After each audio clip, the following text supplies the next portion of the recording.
அடுத்தபடியாக பாடல் ஆசிரியர் சந்துரு அவர்களை அன்போடு மேடைகள் அழைக்கிறோம். சந்துரு அவர்களை பொறுத்த வரைக்கும் டானாக்காரன், தனுசு ராசி நேயர்களே, மாணவன் மாதிரியான படங்கள்ல வந்து பாடல்கள் எழுதியிருக்காரு. முக்கியமா இன்னொரு விஷயம், அவர் ஒரு வழக்கறிஞர், லாயரும் கூட. அவரோட ஃப்ரெண்ட்ஸ் நிறைய லாயர்ஸ் இன்னைக்கு கூட்டிட்டு வந்திருக்கேன் அப்படின்னு வந்து சொல்லிட்டு போனாங்க. So please few words sir.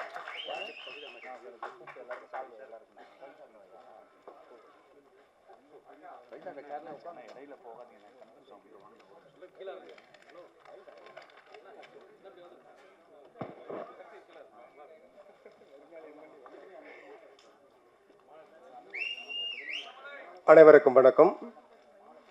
Sky wonders entertainment நிறுவனத்தினுடைய தயாரிப்பாளர், இயக்குனர் திருமதி ஜெயலட்சுமி மேடம் அவர்களுக்கு முதலாவதாக வணக்கம் சொல்லி அவங்களை வரவேற்று, அவர்களுக்கு தயாரிப்பு மேற்பார்வையாளராக இருந்த திரு ராஜன் பிரதர் அவர்களை வரவேற்று, பத்திரிகை ஆசிரியர்கள்,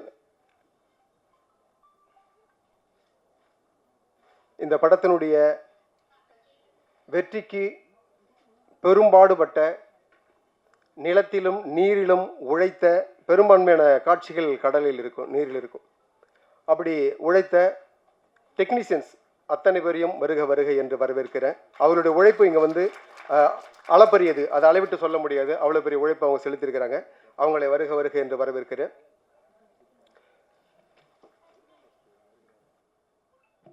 இந்த நிகழ்ச்சிக்கு திரு கில்ட்டோட துணைத் தலைவர் சம்பத் அவர்களை வருக வருக என்று வரவேற்கிறேன். கில்ட்டோட செயலாளர் திரு துரைசாமி அவர்களையும், அருமை நண்பர் சகோதரர் ஓம்காளி ஜெய்காளி படத்தினுடைய இயக்குனர் ராமு செல்லப்பா அவர்களையும் வருக வருக என்று வரவேற்கிறேன். இயக்குனர் கௌதம் ராஜ் அவர்களையும் வருக வருக என்று வரவேற்க. ராட்சசி படத்தினுடைய இயக்குனர், மொபைல் வச்சிருந்தாங்க, தொந்தரவு தான், பின்னாடி அடிச்சுக்கிட்டே இருக்கு. எழுத்தாளர் அருமை நண்பர் பாக்கியம் சங்கர் அவர்களையும் வருக வருக என்று வரவேற்கிறேன். எழுத்தாளர், சமூக செயற்பாட்டாளர் அருமை அண்ணன் சூர்யா சேவியார் அவர்களையும் வருக வருக என்று வரவேற்கிறேன்.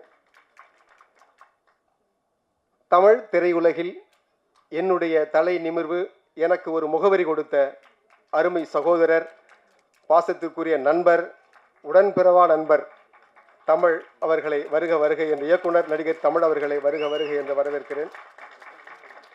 சூழ்நிலையின் காரணமாக காலதாமதமாக நடைபெற்ற காரணத்தினால் திரு இயக்குனர், இசையமைப்பாளர், நடிகர், பேச்சாளர், இது அனைத்திலும் முதன்மையாக விளங்கக்கூடிய திரு கங்கை அமரன் ஐயா அவர்கள் வர முடியாத சூழல் ஏற்பட்டுவிட்டது. அவர்களையும் வருக வருக என்று வரவேற்கிறேன்.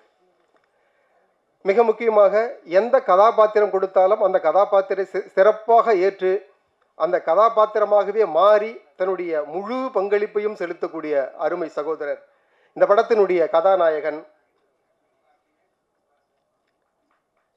இவர் வந்து லிங்கேஷ், அவர் பேர் தெரியும். இவர் வந்து ஒரு சாதாரணமாக ஒரு கதாபாத்திரத்தை ஏற்று நடிக்க மாட்டார்.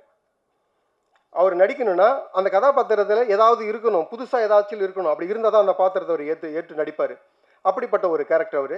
இந்த படத்தில் அவர் ஒப்புக்கொண்டும் போதே வந்து இதில் நல்ல விஷயம் இருக்குது, நல்ல படம் அருமையாக வந்திருக்கு, நல்ல டெக்னீஷியன்ஸ் இருக்காங்க, நல்ல பாடல்கள், இப்படி எல்லாமும் செட்டு அமைஞ்சதுனால அவர் இந்த படத்தில் ஒத்துக்கிட்டு நடிச்சிருக்காரு, அருமையாக நடிச்சிருக்கிறாரு. இப்போ நீங்கள் பார்த்துருப்பீங்க.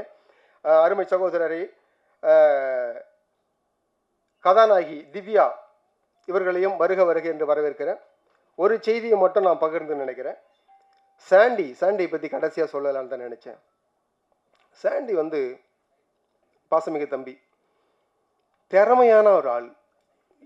நான் கிட்டத்தட்ட பெரிய மியூசிக் டைரக்டர் கூட ஒரு 4-5 படம், ஜிப்ரான் சாருக்கு 4 படம் பண்ணியிருக்கிறேன். சாண்டி கூட பண்ணும்போது ஒரு பெரிய சந்தோஷம், ஒரு பெரிய திருப்தி இருந்துச்சு, ஒரு ஆத்மாத்ம திருப்தி இருக்குல்ல. இடையில நான் பாட்டில் எழுதாமல் ஓடிடலன்னு கூட நினைச்சேன். என்னை புழிஞ்சு எடுத்தவள், அண்ணன் இது வேணும், எனக்கு இன்னும் வேணும், இப்படி எழுதுங்க அப்படி எழுதுங்க அப்படின்னுட்டு. ஒரு திறமையான ஒரு மியூசிக் டைரக்டர், பெரிய மியூசிக் டைரக்டர் அவர் வருவார். அதில் எனக்கு முழு நம்பிக்கை இருக்குது. நான் இப்போ எனக்கு இது 5வது படம்னா அவருக்கு முதல் படமே 5 படத்துக்கு சமம். அவ்வளோ பெரிய ஒரு திறமையான ஒரு மியூசிக் டைரக்டர். நீங்கள் அந்த மியூசிக் பார்த்து நீங்கள் யோசிச்சிருப்பீங்க. அப்படிப்பட்ட ஒரு அருமை சகோதரர் சாண்டி அவர்களையும் வருக வருக என்று வரவேற்று, குறிப்பாக இந்த படம் வெற்றி பெறுவதற்கு பத்திரிகையாளர்கள் மட்டுமே மிக முக்கியமான காரணம். அந்த பத்திரிகையாளர்களையும் பார்வையாளர்களையும் இங்கு அன்போடு வரவேற்கிறேன். ஒரு செய்தி, எனக்கான ஒரு செய்தி. மூத்த வழக்கறிஞர்கள், ஏன்னா நிறைய அவங்களுக்கு பணிச்சுமைகள், எவ்வளவோ வேலைகள், இது எனக்கு உண்டானதா, திரு விஜயன் சார் அவர்கள், திரு சேகர் உள்ளிட்ட அனைத்து வழக்கறிஞர் பெருமக்களையும் வருக வருக என்று வரவேற்கிறேன். எங்கேயோ ஒரு மூலையில் உட்கார்ந்துட்டு இருக்காரு. அந்த படத்தில் வந்து 3 பாடல்கள் எழுதியிருக்கிறேன். கிழிஞ்ச டவுசன் அப்படின்னு ஒரு படம், படத்தினுடைய தயாரிப்பாளர் திரு விஜயபாஸ்கர் அவர்களையும் வருக வருகை என்று வரவேற்கிறேன். சூழ்நிலையின் காரணமாக உங்களை மேடைக்கு அழைக்க முடியல. இது முடிகிற தருவாயில் மேடம் உங்களை அழைச்சி உங்களை கௌரவப்படுத்துவாங்க. அனைவரையும் வருக வருகை என்று வரவேற்று, இந்த படத்தில் மிகப்பெரிய ஒரு ஜாம்பவான்கள் இந்த படத்தில் வேலை செஞ்சுருக்காங்க. இந்த படம் வெற்றி படமாக அமையும். பாடலை பற்றி நான் அடுத்து வரும்போது என்னுடைய பாடலை பற்றி நான் பேசுகிறேன். நன்றி, வணக்கம். கில்டு செயலாளர் திரு பி துரைசாமி அவர்களை ஒரு சில வார்த்தைகள் பேச அழைக்கிறோம்.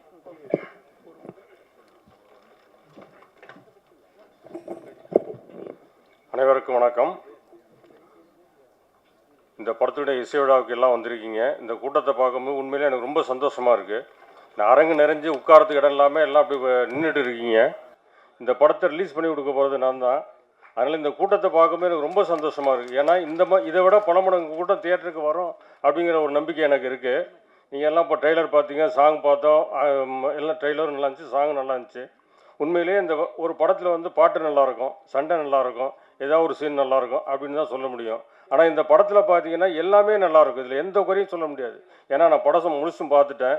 அதில் அந்த அளவுக்கு ஒரு ஆண் வந்து படத்தை இயக்கி தயாரிக்கிறதுங்கிறது ரொம்ப கஷ்டம்.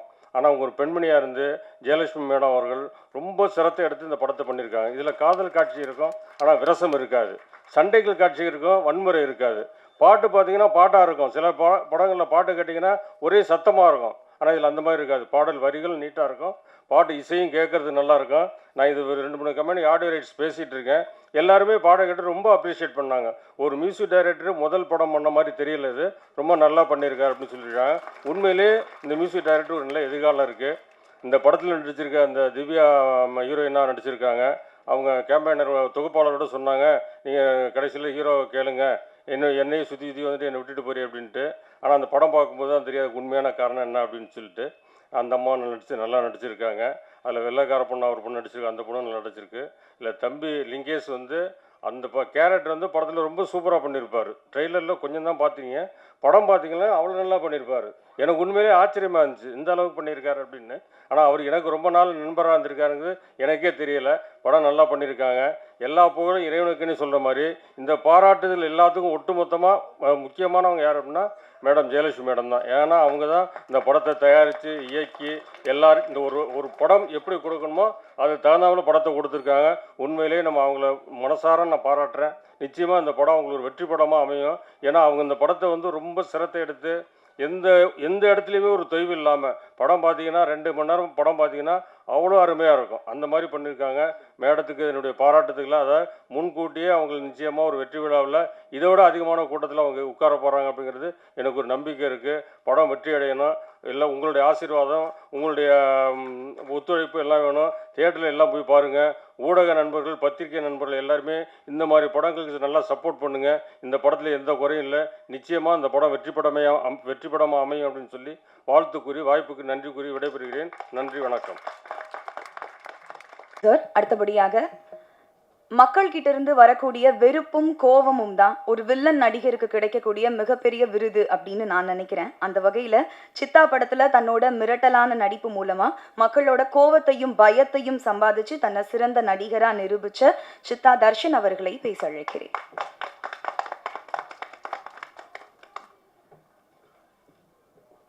இங்கு வருகை தந்திருக்கும் அனைத்து நல்லுள்ளங்களுக்கும் மனமார்ந்த நன்றி. இந்த மேடையில் அமர்ந்திருக்கும் ஜாம்பவான்கள் தமிழ் சார், எல்லா Kazhuvethi Murugan director, so Jayalakshmi madam, நம்ம லிங்கேஷ் சார், டோட்டலாக நம்ம என்டையர் டீம் எல்லாருக்குமே மனமார்ந்த நன்றிகளும் வாழ்த்துக்களும். சார், ப்ரெஸ் அண்ட் மீடியாஸ்லாம் வந்திருக்கீங்க, ஸோ உங்களுக்கும் நம்ம மனமார்ந்த நன்றிகள். ஸோ நல்லுள்ளங்கள்லாம் வந்திருக்கீங்க, வாழ்த்த. ஸோ இந்த படம் என் காதலே, ஸோ மிக அருமையான படம் மேடம். அயன் மேன் கேள்விப்பட்டிருக்கோம், ஆனால் அயன் கேர்ள் கேள்விப்பட்டிருக்கீங்களா? எங்கள் ஜெயலட்சுமி மேடம் தான் மேடம். சத்தியமாக சொல்கிறேன், அவங்க எவ்வளோ நெருக்கடியிலும் பொருளாதார பிரச்சனையிலையும் இந்த படத்தை விடாமல் அந்த கதையை வந்து சூப்பராக எக்ஸிக்யூட் பண்ணி அழகாக எடுத்தாங்க. அவங்க எவ்வளோ செலவு பண்ணாங்க, எவ்வளோ ஹார்ட் ஒர்க் பண்ணாங்கன்ட்டு நாங்கள் பார்த்தோம். இதுக்கு பக்கபலமாக இருந்த முத்து சார், நம்ம கிருஷ்ணா சார், சவுந்தர் சார்லாம் ரொம்ப சப்போர்ட் பண்ணியிருக்காரு. அவங்களாம் தேங்க் பண்ணோம். ராஜன் சார் இதை வந்து அழகாக இருந்து எக்ஸிக்யூட் பண்ணி சூப்பராக ராஜன் சார் எடுத்துகிட்டு போனார். ஸோ இந்த டீம் என்டையர் டீம் வந்து சூப்பராக பண்ணியிருக்காங்க. லிங்கேஷ் சார் வந்து ஐயோ அற்புதமாக நடிச்சிருக்காரு சார். நல்லா இருந்தது சார் பர்ஃபார்மன்ஸ், அருமை சார். மேடம் நீங்களும் நல்லா அருமையாக பண்ணியிருக்காங்க heroine. So music sir, excellent music sir. உண்மையிலேயே சொல்கிறேன், இந்த சாங்கு வரிகளும் இந்த மியூசிக்கும் இந்த இசையமைப்பாளர் வந்து அடுத்து வந்து நெக்ஸ்ட் லெவலில் பெரிய படங்கள்லாம் பண்ணி நல்ல பெரிய லெவலில் வருவார். அவருக்கான மனமார்ந்த வாழ்த்துக்கள் சார். ஸோ மனமார்ந்த நன்றி, வாழ்த்துக்கள் சார். தேங்க்யூ. Thank you sir. அடுத்தபடியாக சிறப்பு விருந்தினர் கில்டு துணைத் தலைவர் திரு நந்திவரம் சம்பத் அவர்களை ஒரு சில வார்த்தைகள் பேச அழைக்கிறோம்.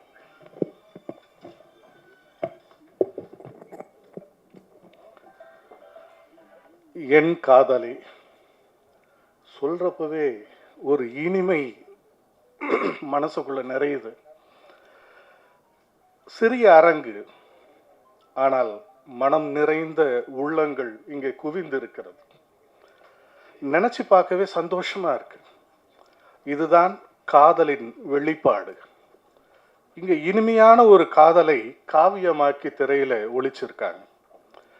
காட்டப்பட்ட அந்த காட்சிகள் எல்லாம் கண்ணில் அப்படியே ஒற்றிக்கொள்ளுகிற வகையில் இதுதான் ஒரு காதல் என்பதை மிக தெளிவாக, அழகாக, நயமாக, எந்த இடத்திலும் கண்களை மூடிக்கொள்ள வேண்டும் என்கின்ற எண்ணத்தை தூண்டாமல் பரவசத்தில் ஆழ்த்திய காட்சிகள் இங்கே ஒளித்தது. உண்மையில் சொல்ல வேண்டும் என்று சொன்னால், வரவேற்புரை ஆற்றிய போதே ரொம்ப அழகா சொன்னாங்க, இது கடலிலும் கரையிலும் தத்தளித்து எடுக்கப்பட்ட படம் என்று. அதில் ஒன்று தெளிவாக தெரிகிறது, கடலில் தத்தளித்து இருந்தவர்கள் இப்பொழுது முழுமையாக கரையேறி விட்டார்கள் என்பதுதான் இந்த அரங்கில் வெளிச்சம் போட்டு காட்டப்பட்டிருக்கு. இயற்கையாகவே அவங்க கரையேறிட்டாங்க. இங்கு வந்து இருக்கக்கூடிய பார்வையாளர்களும் சரி, சுவைஞர்களும் சரி, அதற்கு எடுத்துக்காட்டாகத்தான் இருக்கிறார்கள். ஒரு படத்தை நாம உள்ள நுழைஞ்சு பார்த்த உடனே இதுல என்னென்னலாம் செய்தி உள்ள இருந்து ஒலிக்குது, என்ன சொல்ல வராங்க அப்படிங்கிறத ஒரு ஆவலை தூண்டணும். அப்படி ஒரு படம் இருக்கிறது தான் அடிப்படையில் நம்ம இழுக்கும், கவர்ந்து இழுக்கும். அப்படிப்பட்ட அனைத்து அம்சங்களையும் இன்றைக்கு இந்த திரைக்களம் உள்ளமைத்து கொண்டு வந்திருக்கிறார் என்று சொன்னால், அதற்கு முழுமுதற் காரணமாக இருந்து அனைத்து சுமைகளையும் தன் தோளில் சுமத்தி கொண்டு இந்த படத்தை முழுமையாக தன்னுடைய களமாக அமைத்து தெளிவாக தன் வேட்கைகளை, திணவுகளை இங்கு அரங்கேற்றி இருக்கிறார் தயாரிப்பாளரும் இயக்குனருமான அம்மா ஜெயலட்சுமி அவர்கள். அவர்களை இந்த நேரத்திலே மனதார பாராட்டிட கடமைப்பட்டிருக்கிறேன். ஒரு தயாரிப்பாளருக்குத்தான் ஒரு படத்தை எடுத்து முடிக்கிற வரையில் இருக்கிற வலி என்ன என்பது அவருக்கு தெரியும். அவரே இயக்குனராக இருக்கிற போது இன்னமும் மிகச்சரியாக அதனை நகர்த்தி செல்ல வேண்டும் என்கின்ற விளைவுகளை அறிந்து பணியாற்றுகிற பயணம் இருக்கிறது. அது ஒவ்வொரு ஃப்ரேம்லையும் நல்லா தெரியுது. அந்த உழைப்பு எந்த இடத்துலையும் என்னுடைய கண் வந்து வலி தெரியலை, இடர்பாடு ஏற்படலை. கண்ணுக்கு குளிர்ச்சியாக காட்சிகள் போயிடுச்சு. ரொம்ப தெளிவா அழகா ஃப்ரேம் பை ஃப்ரேம் பார்க்கும்போது ரசிக்கக்கூடிய அத்தனை நிகழ்வுகளையும் இயற்கையா கொண்டு வந்து காட்டியிருக்கீங்க. ஒளிப்பதிவாளருக்கு இந்த நேரத்தில் மனம் திறந்த வாழ்த்துக்களை தெரிவித்துக் கொள்கிறேன். காரணம், தன்னிடம் கருவி இருக்கிறதே என்று விளையாடி விடாமல், காட்சிக்கு எது தேவைப்படுகிறதோ அதை மிகையாகவும் காட்டிவிடாமல் மிக நேர்த்தியாக காட்டியிருக்கிற அந்த பாங்கு ஒளிப்பதிவாளரை பாராட்டிட வேண்டும். அதற்கு அடுத்ததாக வழக்கறிஞரே பாடலை எழுதியிருக்கிறார். அவசியமே இல்லை, சொல்ல வேண்டிய அவசியமே இல்லை. லீகலா எந்த பிரச்சனையுமே இல்லை. ஒரு பாடலுடைய தொடக்கம் எடுத்த உடனே என்ன இது, இப்படி ஒரு சொல்லை போட்டிருக்கிறாரு என்று நான் கூட சிந்தித்தேன். ஆனால் அது தெலுங்கு மொழியில் வருகிற ஒரு சொல்லாக இருப்பதனால் அங்கிருந்து அவர் சட்ட நெறிப்படி விலகிவிட்டார். அதனால எங்க அதில் போய் மாட்டிப்பாரோன்னு நினைச்சேன். ஆனால் அதில் இருந்து அடுத்த வரியில போட்டு அழகா வெளியில வந்துட்டாங்க. அந்த அளவுக்கு ஒவ்வொரு செய்தியையும் நுணுகி நுணுகி பார்த்து செய்திருக்கிறார். அடுத்ததாக இந்த படத்தினுடைய முழுமையாக தன்னை வெளிப்படுத்தி கொண்டிருக்கிற தன்னுடைய முழு அத்தனை திறனையும் உள்ளுக்குள் இருக்கிற உணர்வுகளையும் ஒவ்வொரு அசைவிலும் காட்டியிருக்கிற கதாநாயகனை இந்த நேரத்திலே பாராட்டிட கடமைப்பட்டிருக்கிறேன். காரணம், என்னதான் அத்துணை பேரும் உழைப்பை கொடுத்தாலும் கூட முழுமையாக திரையில் வெளிக்காட்டக்கூடிய அவரின் அசைவுகள் தான் இந்த படத்திற்கு உயிரும் உயிர்ப்புமாக இருக்கிறது. அந்த உயிர்ப்பை நீங்கள் மிகையாக அழகாக நேர்த்தியாக வழங்கி இருக்கிறீர்கள். உங்களுக்கு மிக நல்ல எதிர்காலம் இருக்கிறது. வாழ்த்துக்கள். அடுத்ததாக நம்முடைய கதாநாயகி ரொம்ப அழகா யதார்த்தமா அந்த கதாபாத்திரத்திற்கு வேண்டிய அத்தனை அம்சங்களையும் ஒரு சேர பெற்று அது எந்த இடத்துலையும் நெருடாம ரொம்ப அழகா பயணப்பட்டிருக்கிறார்கள். அவர்களுக்கும் இந்த நேரத்தில் என்னுடைய மனம் திறந்த வாழ்த்துக்களை தெரிவித்துக் கொள்வதிலே பெரும் மகிழ்ச்சி. இதற்கெல்லாம் மேலாக இன்றைக்கு இந்த நிகழ்ச்சிக்கு முக்கியமான ஒரு காரணகர்த்தா அத்தனை பேரும் சொன்னார்கள், இவர் இந்த படத்தின் மூலமாகத்தான் அறிமுகமாகிறார் என்று. ஆனால் என்னை பொறுத்தவரை என்னுடைய கணிப்பில் என்னுடைய பார்வையில் அவர் இந்த முதல் படம் என்று சொல்வதை காட்டிலும் 300 படங்களுக்கு இசையமைத்ததனுடைய முழு பலனையும் இந்த ஒரு படத்தில் அவர் கொண்டு வந்து சேர்த்திருக்கிறார். பொதுவாகவே ஓசைகள் தான் நம் காதுகளுக்குள் செல்லுகிற போது இனிமையை கொடுக்கக்கூடியது. ஆனால் இந்த இரைச்சல்கள் இல்லாமல் இனிமையான ஓசைகளை அடுக்கி கொடுத்த பெருமை அவரை சாரும். ஆக அந்த அளவிற்கு மென்மையான போக்கினை கண்டுகொண்டு பாடல் வரிகளை எந்த இடத்திலும் இசை விழுங்கி விடாமல் அதனை மிக மென்மையாக நகர்த்தி கொண்டு சென்ற விதம் பாராட்டிற்குரியது. ஒட்டுமொத்தமாக பார்க்கிற போது இந்த படம் துவக்கத்தில் நான் சொன்னது போல அவர்கள் தத்தளிக்கவில்லை, நீந்தி கரையேறி விட்டார்கள். அந்த கரையேறி இருக்கிற அவர்களை சரியான இடத்திற்கு கடத்த வேண்டிய பொறுப்பு செய்தியாளர்களிடமும் ஊடகத்துறையை சார்ந்தவர்களிடமும் இருக்கிறது. அன்பு கூர்ந்து எதையும் உள்ளது உள்ளபடியே எழுதினால் கூட போதும், இந்த படம் நிச்சயமாக மாபெரும் வெற்றியை எட்டும் என்பதிலே எவ்விதமான ஐயமும் இல்லை. ஆக அத்தகைய அளவில் முழுமையாக எந்த எதிர்பார்ப்போடு ஒரு பார்வையாளர், ஒரு சுவைஞர் ஒரு திரையரங்கிற்குள் சென்று அமர்ந்து பார்க்க வேண்டும் என்று தோன்றுகிறதோ அத்தனை பேருடைய மனதையும் நிறைவு செய்கிற விதத்தில் இந்த படம் முழுமையாக கொடுக்கப்பட்டிருக்கிறது என்ற நம்பிக்கை எனக்கு தோன்றியிருக்கிறது. அதே நம்பிக்கை உங்கள் அத்துணை பேருக்கும் தெரியும். ஆக அந்த நம்பிக்கையோடு அவர்களை பாராட்டி கரவொலி எழுப்பி பாராட்டுவோம். நன்றி, வணக்கம், வாழ்த்துக்கள். அப்படியாக கிராமப்புறங்களில் அரசாங்க பள்ளிகள் நிலை பற்றியும் அங்கு உள்ள மாணவர்கள் ஆசிரியர்கள் பற்றியும் தனது ராட்சசி படத்தில் தத்ரூபமாக காட்டிய இயக்குனர் கௌதம் ராஜ் அவர்களை பேச அழைக்கிறோம்.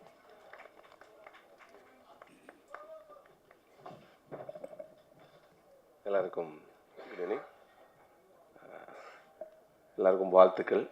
முக்கியமாக இந்த படத்தில் 2 பேருக்கு நான் வாழ்த்து சொல்லணும்னு நினைக்கிறேன். ஏன்னா படம் ஏதோ வரையில் உதவி இயக்குனராக இருக்கும்போது ஏகப்பட்ட ஓட்டங்கள் இருக்கும். யாரோ ஒருத்தவங்க ஃபஸ்ட் யாருக்கு சான்ஸ் கிடைக்குது, செகண்ட் யாருக்கு கிடைக்கலாம் இல்லை. நமக்கு முன்னாடி வந்த நிறைய திறமையாளர்கள் அவங்களுக்கான வழி கிடைக்காமலே கூட தவறி இருப்பாங்க. அந்த அண்டர் ரைட்டடுன்னுவாங்க. அந்த மாதிரி என்னுடைய ரொம்ப மதிப்புக்குரிய லிங்கேஷ் அவர்கள். ஏன்னா அவர் நான் சினிமாவுக்கு வந்த டைமில் அவர் தெரியும் எனக்கு. ரொம்ப பவர்ஃபுல்லான ஒரு ஆக்டர். அண்டர் ரைட்டட்னா யாருக்கும் நல்ல தகுதியானவர்கள் சில பேர் பயணிச்சுட்டு அவங்க தகுதியானவங்கன்னு தெரியாமலேயே கூட இண்டஸ்ட்ரியிலேருந்து வெளியில் போனவங்களாம் பல பேர் இருக்காங்க. ஆனால் தொடர்ச்சியாக தன்னோட இடத்த எப்படியாவது பிடிச்சிடணும்னு போராடிக்கிட்டு இருக்கக்கூடிய ஒரு நண்பரின் அடுத்த படி. அதுக்காக தான் முதல்ல இந்த இடத்துக்கு நான் வர்றேன். ஏன்னா அவருக்கு ஒரு நடிகராக அவர் எந்த கதாபாத்திரம் கொடுத்தாலும் அதை சரியாக செய்வார். அவர் சரியாக செய்கிறதுக்கான ஒரு திரைப்படம் சீக்கிரமே வரணும்னு அவரை நான் முதல்ல பாராட்டிக்கிறேன். ஏன்னா அப்படி ஒரு படம் வந்துச்சுன்னா ஒரு தவிர்க்க முடியாத ஒரு முக்கியமான நடிகராக லிங்கேஷ் இருப்பார். அவருக்கு வாழ்த்து. இன்னொருத்தன் என் நண்பன் டோனி, நான் அவனும் காலேஜ் ஃபிலிம் இன்ஸ்டியூட்டில் ஒன்றாவது படிக்கும்போது ஷார்ட் ஃபிலிம் எடுத்துகிட்டு இருப்போம். என்னுடைய கேமராமேன், என்னுடைய ஹாஸ்டல் மேன், அவன் பெரிய கேமராமேன். அவன் இன்ன வரைக்கும் நான் மிஸ் பண்ணுவேன் அவனோட ஷார்ட்ஸ் நீங்கள் பார்த்துருப்பீங்க. அதில் எஸ்பெஷலி சில சாங்ஸோட சில ஃப்ரேமிங்லாம் பார்க்கும்போது எனக்கு அவ்வளோ ஃபீலிங்ஸ் இருந்துச்சு. நீ பெரிய கேமராமேன் ஆக வேண்டி வந்தா, ஏன்டா மிஸ் ஆகிட்டு இருக்கேன்னு எனக்கு ஃபீல் ஆகிட்டு இருக்கும். ஏன்னா நான்லாம் ஊர்லேருந்து வந்தவன், எனக்கு அவ்வளோ பெரிய டெக்னாலஜி டெவலப்மெண்ட்டோ டெக்னாலஜியோட ஷார்ட்ஸோ ஹாலிவுட் அதெல்லாம் தெரியாது. மச்சான் அவன் டோனிக்கு தெரியும். அவன் பேர் ஆனந்த். எங்கள் காலேஜில் என் கூட படிக்கும்போது எல்லோரும் அவனை டோனின்னு சொல்லி அவனை டோனி சார்னு அந்த பேராகவே ஆயிடுச்சு. அவனோட ஃப்ரேமிங் பார்க்கும்போது இன்றைக்கும் உன்னை இன்னும் எவ்வளோ பெரிய கேமராமேனாக இருக்க வேண்டிய நான் மிஸ் பண்ணுறேன்டான்னு நினச்சிட்டே இருக்கேன். சீக்கிரமாகவே பெரிய கேமராமேன் ஆகணும். லிங்கேஷும் மற்ற எல்லா டெக்னீஷியனுக்குமே கூட என்னுடைய வாழ்த்துக்கள். Thank you so much. பேச இருக்கவங்களை பற்றி சொல்லணும் அப்படின்னா, இந்த நடிகரை பார்க்கும்போது நம்ம எல்லாருக்குமே தமிழ் சினிமாவோட ரொம்ப முக்கியமான மறைந்த ஒரு நடிகரோட முகம் தான் ஞாபகத்துக்கு வரும். எஸ் ஈஸ்வர் சந்திரபாபு அவர்களை பேச அழைக்கிறேன்.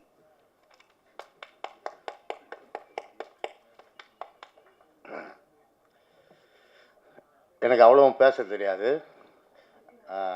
மீடியாவுக்கு அண்ணன்களுக்கு என் மனமார்ந்த வாழ்த்துக்கள். கடல் எவ்வளோ பெருசோ ப்ரொடியூசர் மேலே மனசு அவ்வளோ பெருசு. பணத்தை அள்ளி கொட்டியிருக்காங்க. என் மனமார்ந்த வாழ்த்துக்கள். என் காதலே படம் வெற்றிபடியாக என் மனமார்ந்த வாழ்த்துக்கள். நன்றி, வணக்கம். பிரபலமான தசரா பண்டிகையின் பின்னணியில் அமைக்கப்பட்ட நாட்டுப்புற பழிவாங்கும் கதையை எழுதி அதை சிறந்த வெப் சீரிஸாக மாற்றிய இயக்குனர் ராமு செல்லப்பா அவர்களை அன்போடு பேச அழைக்கிறோம். அனைவருக்கும் வணக்கம். பத்திரிகை நண்பர்களுக்கு வணக்கம். இந்த படத்தோட ஆடியோ ஃபங்க்ஷனுக்கு பாக்கியா கூப்பிட்ட போது நான் வந்ததுக்கு 2 காரணம். ஒன்று இந்த படத்தோட மியூசிக் டைரக்டர். என்னோட ஒரு ப்ராஜெக்ட்டுக்காக நான் ஃபஸ்ட்டு சாண்டின்னு நிறைய பேர் சொல்லுவாங்க, அவர் மியூசிக் டைரக்டர் நல்லா பண்ணியிருக்காருன்னு சொல்லுவாங்க. நான் மீட் பண்ணதில்லை. அப்போ அந்த ப்ராஜெக்ட்டுக்காக ஒரு நாள் ஸ்டுடியோவில் போய் மீட் பண்ணோம். ஒரு ப்ராஜெக்ட் ஒரே நைட்டில் உட்காந்து ஒரு பாட்டு போட்டு கொடுத்தாரு. எக்ஸலண்ட்டாக பண்ணார். இப்போ நம்ம பார்த்த பாட்டே குவாலிட்டியாக இருக்குது. பட் இதை விட வேறு லெவலில் அவரோட ஒர்க்கு எல்லாமே இருக்கும். தொடர்ந்து அவர் கூட ஒர்க் பண்ணணும்னு நானும் விரும்புகிறேன். 2வது லிங்கேஷ் பற்றி சொல்லணும். தமிழ் சார் கூட டானாக்காரனில் தான் நான் அவரை ஃபஸ்ட்டு மீட் பண்ணேன். நான் டானாக்காரன் ஒர்க் பண்ணும்போது அங்கே லிங்கேஷ், பாவேல் 2 பேருமே அவ்வளோ டெடிக்கேஷனாக இருப்பாங்க. எக்ஸலண்ட்டாக ஒர்க் பண்ணுவாங்க. அப்போ அவரோட லுக் எல்லாமே கொஞ்சம் வெயிட் பயங்கர ஜாஸ்தியாக இருக்கும். அப்போவே சொன்னார் வேறு படங்களுக்காக வெயிட்லாம் மாற்றுறேன் அப்படின்னாரு. அவர் கூட சீக்கிரமாக ஒர்க் பண்ணணும்னு ஆசைப்பட்றேன். இந்த டீம் எல்லாருக்கும் வாழ்த்துக்கள். நன்றி, வணக்கம். தேங்க்யூ. ஒளிப்பதிவாளர், நான் அவங்களை பற்றி எதுவும் சொல்லணும்னு இல்லை. ஒவ்வொரு சீஃப் கெஸ்ட்டும் ஒவ்வொரு குழுவினரும் சொல்லிகிட்டே இருந்தாங்க, அவங்க ஒர்க்கை மென்ஷன் பண்ணிகிட்டே இருந்தாங்க. மூடர்கூடம் படத்தோட ஒளிப்பதிவாளர் தான் என் காதலே படத்துக்கும் ஒளிப்பதிவாளராக ஒர்க் பண்ணியிருக்காங்க. டோனி சான். எல்லாரும் ஆசைப்படுற மாதிரி இன்னும் நீங்கள் நிறைய படங்கள் பண்ணணும் அப்படின்ற வாழ்த்துக்களோட ஒரு சில வார்த்தைகள் உங்ககிட்ட இருந்து சார். எல்லாருக்கும் வணக்கம். இந்த வாய்ப்புக்கு முதல்ல இந்த ப்ரொடியூசர் மேடம்க்கு நான் ரொம்ப நன்றி சொல்லணும். அதுக்கெல்லாம் முதல்ல இந்த டீமுக்கு என்னை அறிமுகப்படுத்திய பாக்யராஜ் அண்ணனுக்கு மிகப்பெரிய நன்றி. ஏன்னா அவர் மூலிமா எனக்கு நிறைய நல்ல நண்பர்கள் கிடச்சிருக்காங்க இந்த படத்தின் மூலிமா. ஸோ படம் வெற்றி தோல்வி அதெல்லாம் அது அப்பாற்பட்டு இந்த ப்ராசஸ் ஆஃப் ஃபிலிம் மேக்கிங்கை ரொம்ப என்ஜாய் பண்ணி பண்ணணுன்னு நினைப்பேன். அதுக்கு ஒரு நல்ல ஒரு எடுத்துக்காட்டான ஒரு டீம், ரொம்ப ஃப்ரெண்ட்லியான ஒரு டீமாக இருந்தாங்க. அதுக்கு மிக நன்றி. இந்த படம் உருவாவதற்கு எல்லா வகையிலும் உதவியாக இருந்த தொழில்நுட்ப கலைஞர்கள், லைட்மேன்லேருந்து கிரெயின்லேருந்து எல்லா தொழில்நுட்ப கலைஞர்களுக்கும், இதுக்கு வேலை செய்த அனைவருக்கும் முதல்ல இதுக்கு நான் நன்றி சொல்லிக்கிறேன். அண்ட் ப்ரொடியூசர் மேடம்க்கு ஒரு ஸ்பெஷல் நன்றி. ஏன்னா அவங்க எங்களுக்கு ஒரு ப்ரொடியூசர் மாதிரிலாம் இல்லை, அவங்க ஒரு ஃப்ரெண்டு மாதிரி இருந்தாங்க. ஸோ எங்களுக்கு இந்த படம் நடக்கிறதுக்கு எல்லா விதமான சப்போர்ட்டும் பண்ணி கொடுத்தாங்க. அதே போல் திரு முத்து அவர்கள், திரு கிருஷ்ணா அவர்கள், திரு சவுந்தர் அவர்கள் இந்த படம் நடக்கிறதுக்கு இன்னும் மிகப்பெரிய உறுதுணையாக இருந்தாங்க. அதெல்லாம் தாண்டி இந்த அளவுக்கு கொண்டு வர்றதுக்கு திரு ராஜன் சார் மிகப்பெரிய பில்லராக இருந்திருக்காரு இந்த படத்துக்கு. அவருக்கும் ஒரு மிகப்பெரிய நன்றி.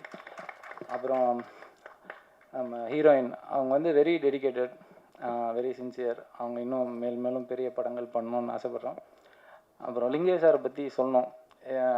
அவர் கௌதம் சொன்ன மாதிரி அவர் அண்டர் ரேட்டடு அப்படின்னு அவன் சொல்கிறான். பட் அண்டர் ரேட்டடாக இல்லை, அவர் ஆல்ரெடி ஒரு மிகச்சிறந்த நடிகராக வந்துட்டார். அது அது ஒரு இன்னொரு படம் பெருசாக ஹிட் ஆகணும், அவ்வளோதான் வித்தியாசமே தவிர அவர் நடிகராக ஒரு பெரிய நடிகர் தான். நாங்கள் ஒரு இந்த படத்தின் மூலிமா எனக்கு ஒரு நல்ல நண்பராக அவர் கிடைச்சாருன்னு நினைக்கிறேன். இந்த ப்ராசஸே எனக்கு ரொம்ப ஜாலியாக இருந்தது. இந்த படம் முடிக்கிற வரைக்கும் முடிந்த அளவுக்கு எங்களோட பெஸ்ட்டை கொடுத்துருக்கோம். நீங்கள் எல்லோரும் ஆதரவு கொடுக்கணும். அப்புறம் விழாநாயகன் சாண்டியை பற்றி சொல்லணும். சாண்டி வந்து என் தம்பி, அதனால் அவரோட ஒர்க்கு வந்து அடுத்தடுத்த படங்களில் இன்னும் பெரிய பெரிய ஹிட்டு கொடுப்பாருன்னு நம்புகிறோம். அதுக்கு இந்த படமே ஒரு சாட்சி. ஸோ எல்லோரும் இந்த படத்தை ஆதரவு கொடுங்க. இதை சிறப்பாக வெற்றி அடையிறதுக்கு எல்லாரோட சப்போர்ட்டும் தேவை. நன்றி. Thank you sir. அடுத்தபடியாக ஸ்டண்ட் மாஸ்டர் வீர் விஜய் அவர்களை பேச அழைக்கிறோம்.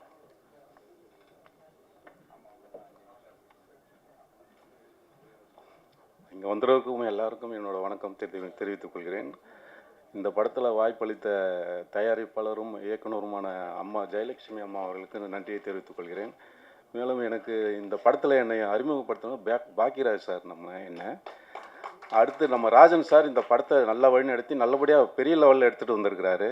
இந்த படம் பெரிய லெவலில் வெற்றி பெற என்னோட வாழ்த்துக்களை தெரிவித்துக் கொள்கிறேன். நன்றி, வணக்கம். அடுத்தபடியாக என் காதலை படத்தில் ஒரு முக்கியமான கதாபாத்திரத்தில் நடிச்சிருக்கக்கூடிய நடிகர் செந்தமிழ் அவர்களை பேச அழைக்கிறோம்.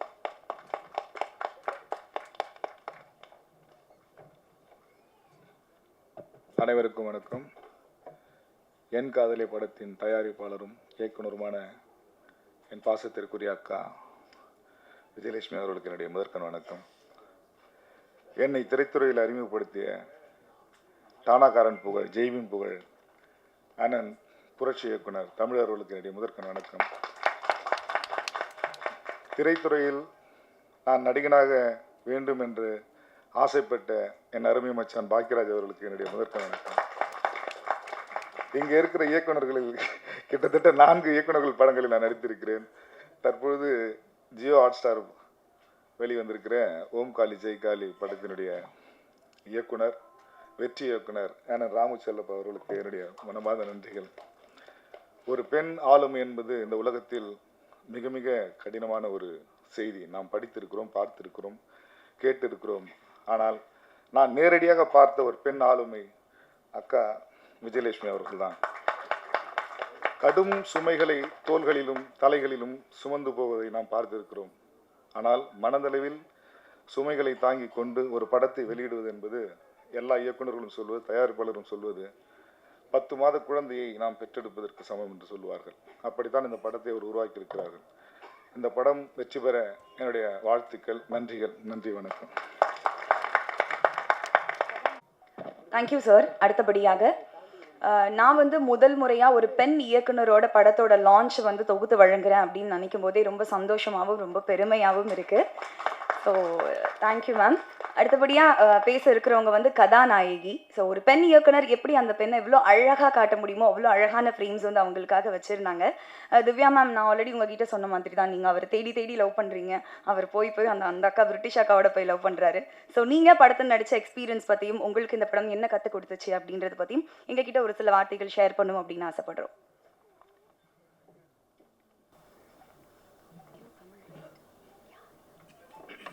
எல்லாருக்கும் வணக்கம். Actually today I'm very happy to be here because it's my first audio launch function. நான் ஆக்ட் பண்ண மூவிலே என்னோட ஃபர்ஸ்ட் ஆடியோ லான்ச் இதுதான். And Jayalakshmi ma'am, thank you so much for selecting me in this movie. And Rajan sir, Saundar sir, thank you for helping me throughout the movie and everything. Thank you so much guys. And that's it. Thank you. Thank you ma'am. அடுத்தபடியாக கபாலி, பரியேறும் பெருமாள் போன்ற படங்களில் துணை கதாபாத்திரங்களில் நடித்து college road and இப்போ இந்த என் காதலை படத்தில் கதாநாயகனாக வளர்ந்திருக்கக்கூடிய திரு லிங்கேஷ் அவர்களுக்கு வாழ்த்துக்கள். படம் பற்றியும் படத்தில் நடித்த அனுபவங்கள் பற்றியும் பகிர்ந்துக்க வருகிறார் என் காதலை படத்தின் கதாநாயகன் லிங்கேஷ். தேங்க்யூ. நல்லா ஆங்கர் பண்ணுறீங்க, என்னை விட நல்லா பண்ணுறீங்க ஆங்கர். நிகழ்ச்சிக்கு வந்திருக்க எல்லா பத்திரிகையாளருக்கும் ரொம்ப நன்றி. சின்ன படங்களாலும் பெரிய படங்களாலும் எப்போவுமே நீங்கள் வந்திருக்கிறது தான் ஒரு நடிகர்களுக்கும் தொழில்நுட்ப கலைஞர்களும் இயக்குநர்கள், தயாரிப்பாளர்கள் எல்லாருக்குமே அது ஒரு பெரிய சப்போர்ட்டாக இருக்கும். ஸோ அந்த வகையில் நான் வந்த வரைக்கும் எப்போவுமே இந்த அரங்கம் எல்லா படங்களுக்கும் நிறைந்திருக்கும். அது காரணம் நீங்கள் மட்டும்தான். எங்கள் கூடதெல்லாம் வெளியே அனுப்பிட்டு டேய் நான் நிப்பாண்டா உள்ளே அப்படின்னுவாங்களா, அந்த உரிமையோட இந்த அரங்கத்தை நிறைக்கிறது எப்போவுமே பத்திரிகையாளர் தான். அவங்களுக்கு என்னோட மனமார்ந்த நன்றிகள். ஸோ இந்த படத்தை முதல் நன்றி அப்படின்னு நான் ஆரம்பிக்கிறேன்னா நான் வந்துட்டு பாக்கியானந்து தான் ஆரம்பிக்கணும். ஏன்னா அவர் தான் என்ன இந்த ப்ராஜெக்டில் கூட மிரட்டி கொண்டு வந்தார். அதுதான் உண்மை. ஆனால் இல்லைண்ணே புது ப்ரொடக்ஷனாக இருக்குண்ணே, எப்படிண்ணே மேடம் எதாவது ஒர்க் பண்ணியிருக்காங்களா, இதுதான் டு பி ஹானஸ்டாக தான் மேடம் ஒர்க் பண்ணியிருக்காங்களா, இப்போ தானே கொஞ்சம் கொஞ்சமாக ஏதோ அப்படி இப்படின்னு கஷ்டப்பட்டு ஒரு ஹீரோவாக வந்திருக்கேன், ஒரு 3-4 படம் பண்ணிட்டேனே, ஓகேவா லிங்கேஷ் பிரதர். அவர் ஃபஸ்ட்டு எப்போவுமே எப்படி ஆரம்பிப்பார்னா கொஞ்சம் கெஞ்சரா மாதிரி இருக்கும், அப்புறம் கொஞ்சம் அப்படியே ஏறுவார், அதுக்கப்புறம் முடிக்கும்போது மிரட்டுற வருவீங்களா மாட்டிங்களா அப்படி போயிடுவார் அவர் எப்போவுமே. லிங்கேஷ் பிரதர் நம்பி வாங்க பிரதர் நம்ம பண்ணுறோம் அப்படின்னாரு ஃபஸ்ட்டு. இல்லைண்ணே விட்டுலாண்ணே கொஞ்சம் எனக்கு டவுட்டாக இருக்குது அப்படின்னா, அதுக்கடுத்து ஃபோன் அடிச்சு லிங்கேஷ் பிரதர் நம்மலாம் சேர்ந்து பண்ணுறோம் அப்படின்னாரு. இல்லைண்ணே எனக்கு கொஞ்சம் தயக்கமாக இருக்குது லிங்கேஷ் பிரதர் மேடம்காக நம்மளாம் சேர்ந்து பண்ணுறோம், அவ்வளோதான் முடிஞ்சிருச்சு. அண்ணா ஏண்ணே நீங்கள் சரி ஓகேண்ணே வரலாண்ணே அப்படின்னு சொல்லிட்டு வந்தாச்சு. அதே தான் இப்போ இந்த நிகழ்ச்சிக்கும் இப்போ way to home shoot rehearsal diet அப்படின்ற ஷூட் போயிட்டே இருக்கிறதுனால அண்ணா இப்போ இந்த டேட் சொல்லும்போது ஆனால் நிகழ்ச்சிக்கு கொஞ்சம் யோசிச்சுட்டே இருக்கேண்ணா எப்படின்னா வர முடியுமா தெரியல. லிங்கேஷ் பிரதர் பார்த்துக்குங்க, அடுத்து எம்எல்ஏ ஆக போகிறேன், அப்புறம் பிரச்சனை ஆகிடும், ஒழுங்காக வந்துருக்கேன் அப்படி மிரட்டினார். ரொம்ப அன்பான ஒரு அண்ணன், நான் என்னுடைய வளர்ச்சியை ரொம்ப எதிர்பார்க்குற அண்ணன். அவர் தான் இந்த ப்ராஜெக்டுக்குள்ளே என்னை கொண்டு வந்தார். அதுக்கப்புறம் ரொம்ப முக்கியமாக முத்து பிரதர், டைரக்ஷன் டீமில் முத்து பிரதர், அவர் தான் என்கிட்ட வந்து முத்து பிரதர் எங்கே இருக்கீங்க வாங்க மேலே வாங்க, நீங்கள் மேடையில் இருக்கணும். ஆக்சுவலாக முத்து பிரதர் தான் என்கிட்ட ஃபஸ்ட்டு இந்த படத்தோட கதையை சொன்னார். செம்ம சூப்பராக சொன்னார், ஆக்சுவலாக ரொம்ப அழகாக சொன்னார். முதல் 15-20 நாட்கள் நாங்கள் எல்லாம் ஒன்றா சேர்ந்து ஒர்க் பண்ணோம். அதுக்கடுத்து டைரக்ஷன் டீமில் எல்லாருமே மேடம்க்கு பெரிய சப்போர்ட் பண்ணாங்க. கிருஷ்ணா பிரதர் சப்போர்ட் பண்ணார், அப்புறம் சவுந்தர் சார் சப்போர்ட் பண்ணார். ஸோ எல்லாருமே ஒரு டீமாக மேடம் கூட நின்னது வந்துட்டு மேடம்க்கு ஒரு பெரிய பலமாக இருந்துச்சு. மேடம் பற்றி சொல்லணும், அங்கேருந்து நான் ஆரம்பிச்சிடறேன். மேடம் பற்றி ஆரம்பிச்சேன். மேடம் தான் தயாரிப்பாளர். அவங்க வந்து என்னென்னா லிங்கம் தான் கூப்பிடுவாங்க, அவங்க லிங்கேஷன் கூப்பிடுவோம். இல்லைங்க எனக்கு வந்து பெருசாக கதை சொல்ல தெரியாது இல்லைங்க, நீங்கள் முத்து பிரதர்கிட்ட கேட்டுங்க, ஆனால் ஸ்பாட்டில் நான் இருப்பேன், நான் சொல்கிறத மட்டும் நீங்கள் நான் சொல்கிறத நீங்கள் பண்ணால் போதும் அப்படின்வாங்க. சரிங்க மேடம் ஓகே நான் ரெடி ஆகிடுவேன். ரொமான்ஸ் சீன்லாம் வரும், அதான் ரொம்ப கஷ்டமாக இருந்துச்சு. அவர் ஹீரோக்கான ரொம்ப கஷ்டமானது என்னென்னா 2 விஷயம் இந்த படத்தில் இருந்துச்சு. டான்ஸு ஆடல் வரல அப்படின்னா ஓகே, இல்லை ஸ்டண்ட்டு வரலனோட ஓகே, ரொமான்ஸ் சீன் இருக்கும். நம்மளுக்கு ஏற்கனவே அதெல்லாம் இப்போ தான் நடிச்சுட்டு வர ஹீரோன்னு நடிக்கிறதுனால நம்மளுக்கு அதில் பெரிய பழக்கம்லாம் கிடையாது. ஆக்ஷன் பண்ணுறான்னா 6 அடியிலேருந்து 60 அடியிலேருந்து குடிச்சிடலாம், அது பிரச்சனை இல்லை எனக்கு. கிட்டத்தட்ட நானும் லியா இன்னைக்கு நிகழ்ச்சிக்கு வர முடியல, ஒண்டர்ஃபுல் ஆக்டர் ஆக்சுவலி. இந்த படத்தில் ஒரு பெரிய சப்போர்ட் பண்ணாங்க லியா, பிரிட்டிஷ் ஆக்ட்ரஸ் அவங்க. லியாவுக்கு எனக்கும் ரொம்ப நெருக்கமான காட்சிகள்லாம் இருக்கும்போது சரி அப்போ தான் மூடில் செட் பண்ணிவிட்டு கிட்டத்தட்ட அப்போ தான் நெருங்குவேன். லிங்கான்னுவாங்க, ஓ சொல்லுங்கள் மேடம், அப்படி இல்லைங்க இன்னும் கொஞ்சம் ஏன் அலைஞ்சிக்கிட்டு ஓடுறேன்னுவாங்க. சரிங்க மேடம் வெள்ளை காய்ச்சி கொடுத்தோன்னே ஏன்பா, இல்லை மேடம் சத்தியமாக அப்போலாம் இல்லை மேடம் நான் ரெடி ஆகிட்டு இருந்தேன் அப்படின்னு நான். சரிங்க மேடம் ஓகே இப்போ அடுத்த டைம் பாருங்கள் எப்படி பண்ணுறேன் அப்படின்னு. அடுத்து ரெடி ஆகிட்டு ஆல்மோஸ்ட் லியா ரெடி ஆகிடும், நானும் ரெடி ஆகிட்டு அப்படியே இருக்கும்போது பார்த்தா டோனி உள்ளே வருவார். பிரதர் அப்படின்னுவார். பிரதர் என்ன பிரதர் இப்போ தானே பிரதர் ரெடி ஆனேன் அப்படின்னுவேன். அதுக்கப்புறம் ஆல்மோஸ்ட் அவங்க என்ன பண்ணுவாங்கன்னா நீங்கள் ஓரம் வாங்க அப்படின்னு சொல்லிட்டு நடிச்சு காட்டுவாங்க. டக்குன்னு இப்படி தான் பண்ணணும்னு நடிச்சே காட்டிடுவாங்க. நம்மளுக்கு அது ரொம்ப ஈஸியாக இருக்கும். இவ்வளோ தானே மேடம் வேணும், இதை நான் சூப்பராக பண்ணுவேன் மேடம் அப்படின்னு சொல்லிட்டு உடனே பண்ணுருவோம். ஸோ என்னென்னா எனக்கு ஏற்கனவே வந்து தமயந்தி மேடம் கூட ஒர்க் பண்ணதுனால, காயல்னு ஒரு படம் ஹீரோ ஒர்க் பண்ணதுனால எனக்கு ஒரு பெண் இயக்குனர் கூட ஒர்க் பண்ணுறதுல கொஞ்சம் அவங்க எனக்கு நிறைய கற்றுக் கொடுத்துட்டாங்க. ஆண் இயக்குனர் கூட ஒர்க் பண்ணிடலாம், முறைச்சி கூட நின்றுடலாம். ஏன்னா எதிரி ஆயுதம் எடுத்தால் நம்மளும் ஆயுதம் எடுக்கலான்ற ஒரு பெரிய ப்ளஸ் இருக்குதுனால, ஆனால் என்னென்ன போவேன்னு சொல்லிட்டு நம்ம சண்டை போடலாம். ஆனால் இவங்க வந்து அறிவு எடுக்கும்போது நம்ம ஒன்றுமே அன்பு எடுத்துருவாங்க. ரெண்டாவது அதில் நம்ம ஒன்றுமே பண்ண முடியாது. இல்லைங்க எனக்காக பண்ணுறாங்க, சரிங்க மேடம் பண்ணுறேன் மேடம் அப்படின்னு சொல்லிட்டு அந்த இடத்துக்கு நம்ம நகர்ந்துடும். ஸோ முழுக்க இந்த படத்தில் என்ன அவங்க வந்து ரொம்ப அன்பாக தான் வேலை வாங்கினாங்க. அன்பால் ஏதாச்சும் நான் பண்ணலாம், என்னை எந்த இடத்துலையும் இது பண்ண மாட்டாங்க. எனக்காக இல்லைங்க ஒரு டைம் பண்ணுறேன் அப்படின்வாங்க. சரிங்க மேடம் ஓகே மேடம் அப்படின்னு சொல்லிட்டு பண்ணுமோ அந்த ரொமான்ஸ் சீனில் ஒன் முறையே போகாது. மற்ற ஓடி வரது எகிரி குதிக்கிறது இதில் மட்டும் ஒரு 10 டேக் வாங்கிட்டே இருப்பாங்க அவங்க மாட்டுக்கும். ஸோ ரொம்ப இன்ட்ரெஸ்டிங்கான ரெண்டாவது வந்து ரொம்ப பவர்ஃபுல்லான ஒரு லேடி. அதாவது ஃப்ரம் த ஃபர்ஸ்ட் டே நீங்கள் எனக்காக பண்ணுறீங்களேங்க, எத்தனை இடையூறுகள் வந்தாலும் சரி, எத்தனை பிரச்சனைகள் வந்தாலும் ஏதாச்சும் எனக்கு ஒரு ஃபோன் பண்ணுங்கள், நான் அவங்ககிட்ட பேசுவேன், நீங்கள் வந்து எனக்காக பண்ணணும். இந்த நாள் வரைக்கும் அவங்க கடைசியாக வந்துட்டு எனக்கு ஃபோன் பண்ணிங்க எனக்காக வாங்க, நம்ம ஒரு படம் பண்ணியிருக்கோம், நம்மலாம் சேர்ந்து பண்ணியிருக்கோம், இந்த டேட் ஃபிக்ஸ் பண்ணியாச்சு, எப்படியாவது அட்ஜஸ்ட் பண்ணிவிட்டு நீங்கள் வந்துடுங்க. சரிங்க மேடம் ஆல்மோஸ்ட் எனக்கு ஷூட் இல்லை அந்த டேட்டில், நான் கேட்டுவிட்டேன், நான் கண்டிப்பாக நான் வரேன் அப்படின்னு சொல்லிட்டு அந்த அன்பு இப்போ வரைக்கும் வந்தவொடனே மகனே அப்படின்னாங்க. ஸோ அந்த அன்புக்கு இந்த படம் வெற்றி அடையணும் அப்படின்னு சொல்லிட்டு நானும் வாழ்த்துறேன். அண்டு படத்தோட கேமராமேன் பற்றி நிறைய சொல்லணும். டோனி நானும் எனக்கும் பயங்கரமான ஒரு ரேப் இருந்துச்சு. நான் ஒரு 20 அடியில் பறந்தேன்னா டோனி 30 அடியில் பறந்துட்டு இருப்பேன். பிரதர் நான் இங்கே இருக்கேன் அப்படி மேலே பாருங்க அப்படின்னுவார்.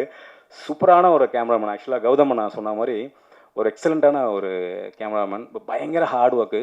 ஸ்டண்ட்லாம் கொடுத்துட்டா அவர் தனியாக உருண்டுக்கிட்டு இருப்பார் கேமரா வச்சுட்டு, பிரதர் இப்படி பண்ணலாம் அப்படி பண்ணலான்னு. ஸோ அவர் கூட ஒர்க் பண்ணதில் ஒரு மிகப்பெரிய சந்தோஷம் எனக்கு. அப்புறம் சந்துரு அண்ணா லிரிக் ரைட்ரு. சந்துரு அண்ணாக்கு எனக்கு வந்து முதல் பழக்கம் எப்படின்னா, டானாக்காரனில் பழக்கம்னா நேரடியாக நாங்கள் 2 பேர் பார்த்துல, டானாக்காரனில் அண்ணன் வந்து லிரிக் எழுதி அனுப்புகிறாரு. அப்போ நான் என்ன பண்ணுறேன், அந்த டோனை கேட்டு நான் ஒரு லிரிக் எழுதிக்கிட்டு இருக்கேன். நான் எழுதி பாவல் கிட்ட கொடுத்துட்டேன். தலை இது எப்படி இருக்குது தலை பாருங்க டான் அப்படின்னு சொல்கிறேன். டான் இது லிரிக் பயங்கரமாக இருக்கு டான், நம்ம தமிழ்நாட்டை சொல்லுவோம் சொல்லிட்டு எனக்கு தெரியாது, அவர் போய் தமிழ்நாட்டை சொல்லிட்டாரு. தமிழ்நாடே தம்பி வாடா அப்படின்னு சொல்லிட்டு என்னை கூப்பிட்டு இன்னோவில் உட்கார வச்சார். இல்லைடா கூப்பிட்டு போய் அடிக்க போகிறாரு அப்படின்னு நினச்சேன். ஆனால் இல்லைண்ணே உள்ள சீன் இருக்குண்ணே. அட வாடா நானே போகிறேன் உனக்கு என்ன வாடா அப்படின்னு கூப்பிட்டு போயிட்டாரு. சரின்னு போனால் ஏடா தம்பி ஏதோ பாட்டு எழுதி வச்சிருக்கேன் காட்டு அப்படின்னாரு. அதை நான் சும்மா அது அப்படி எழுதுறேன். உடனே சந்திரன் ஃபோன் பண்ணி கொடுத்துட்டாரு. யாருண்ணே இவர் தான் லிரிக் ரைட்டர். ஐயோ வம்பா.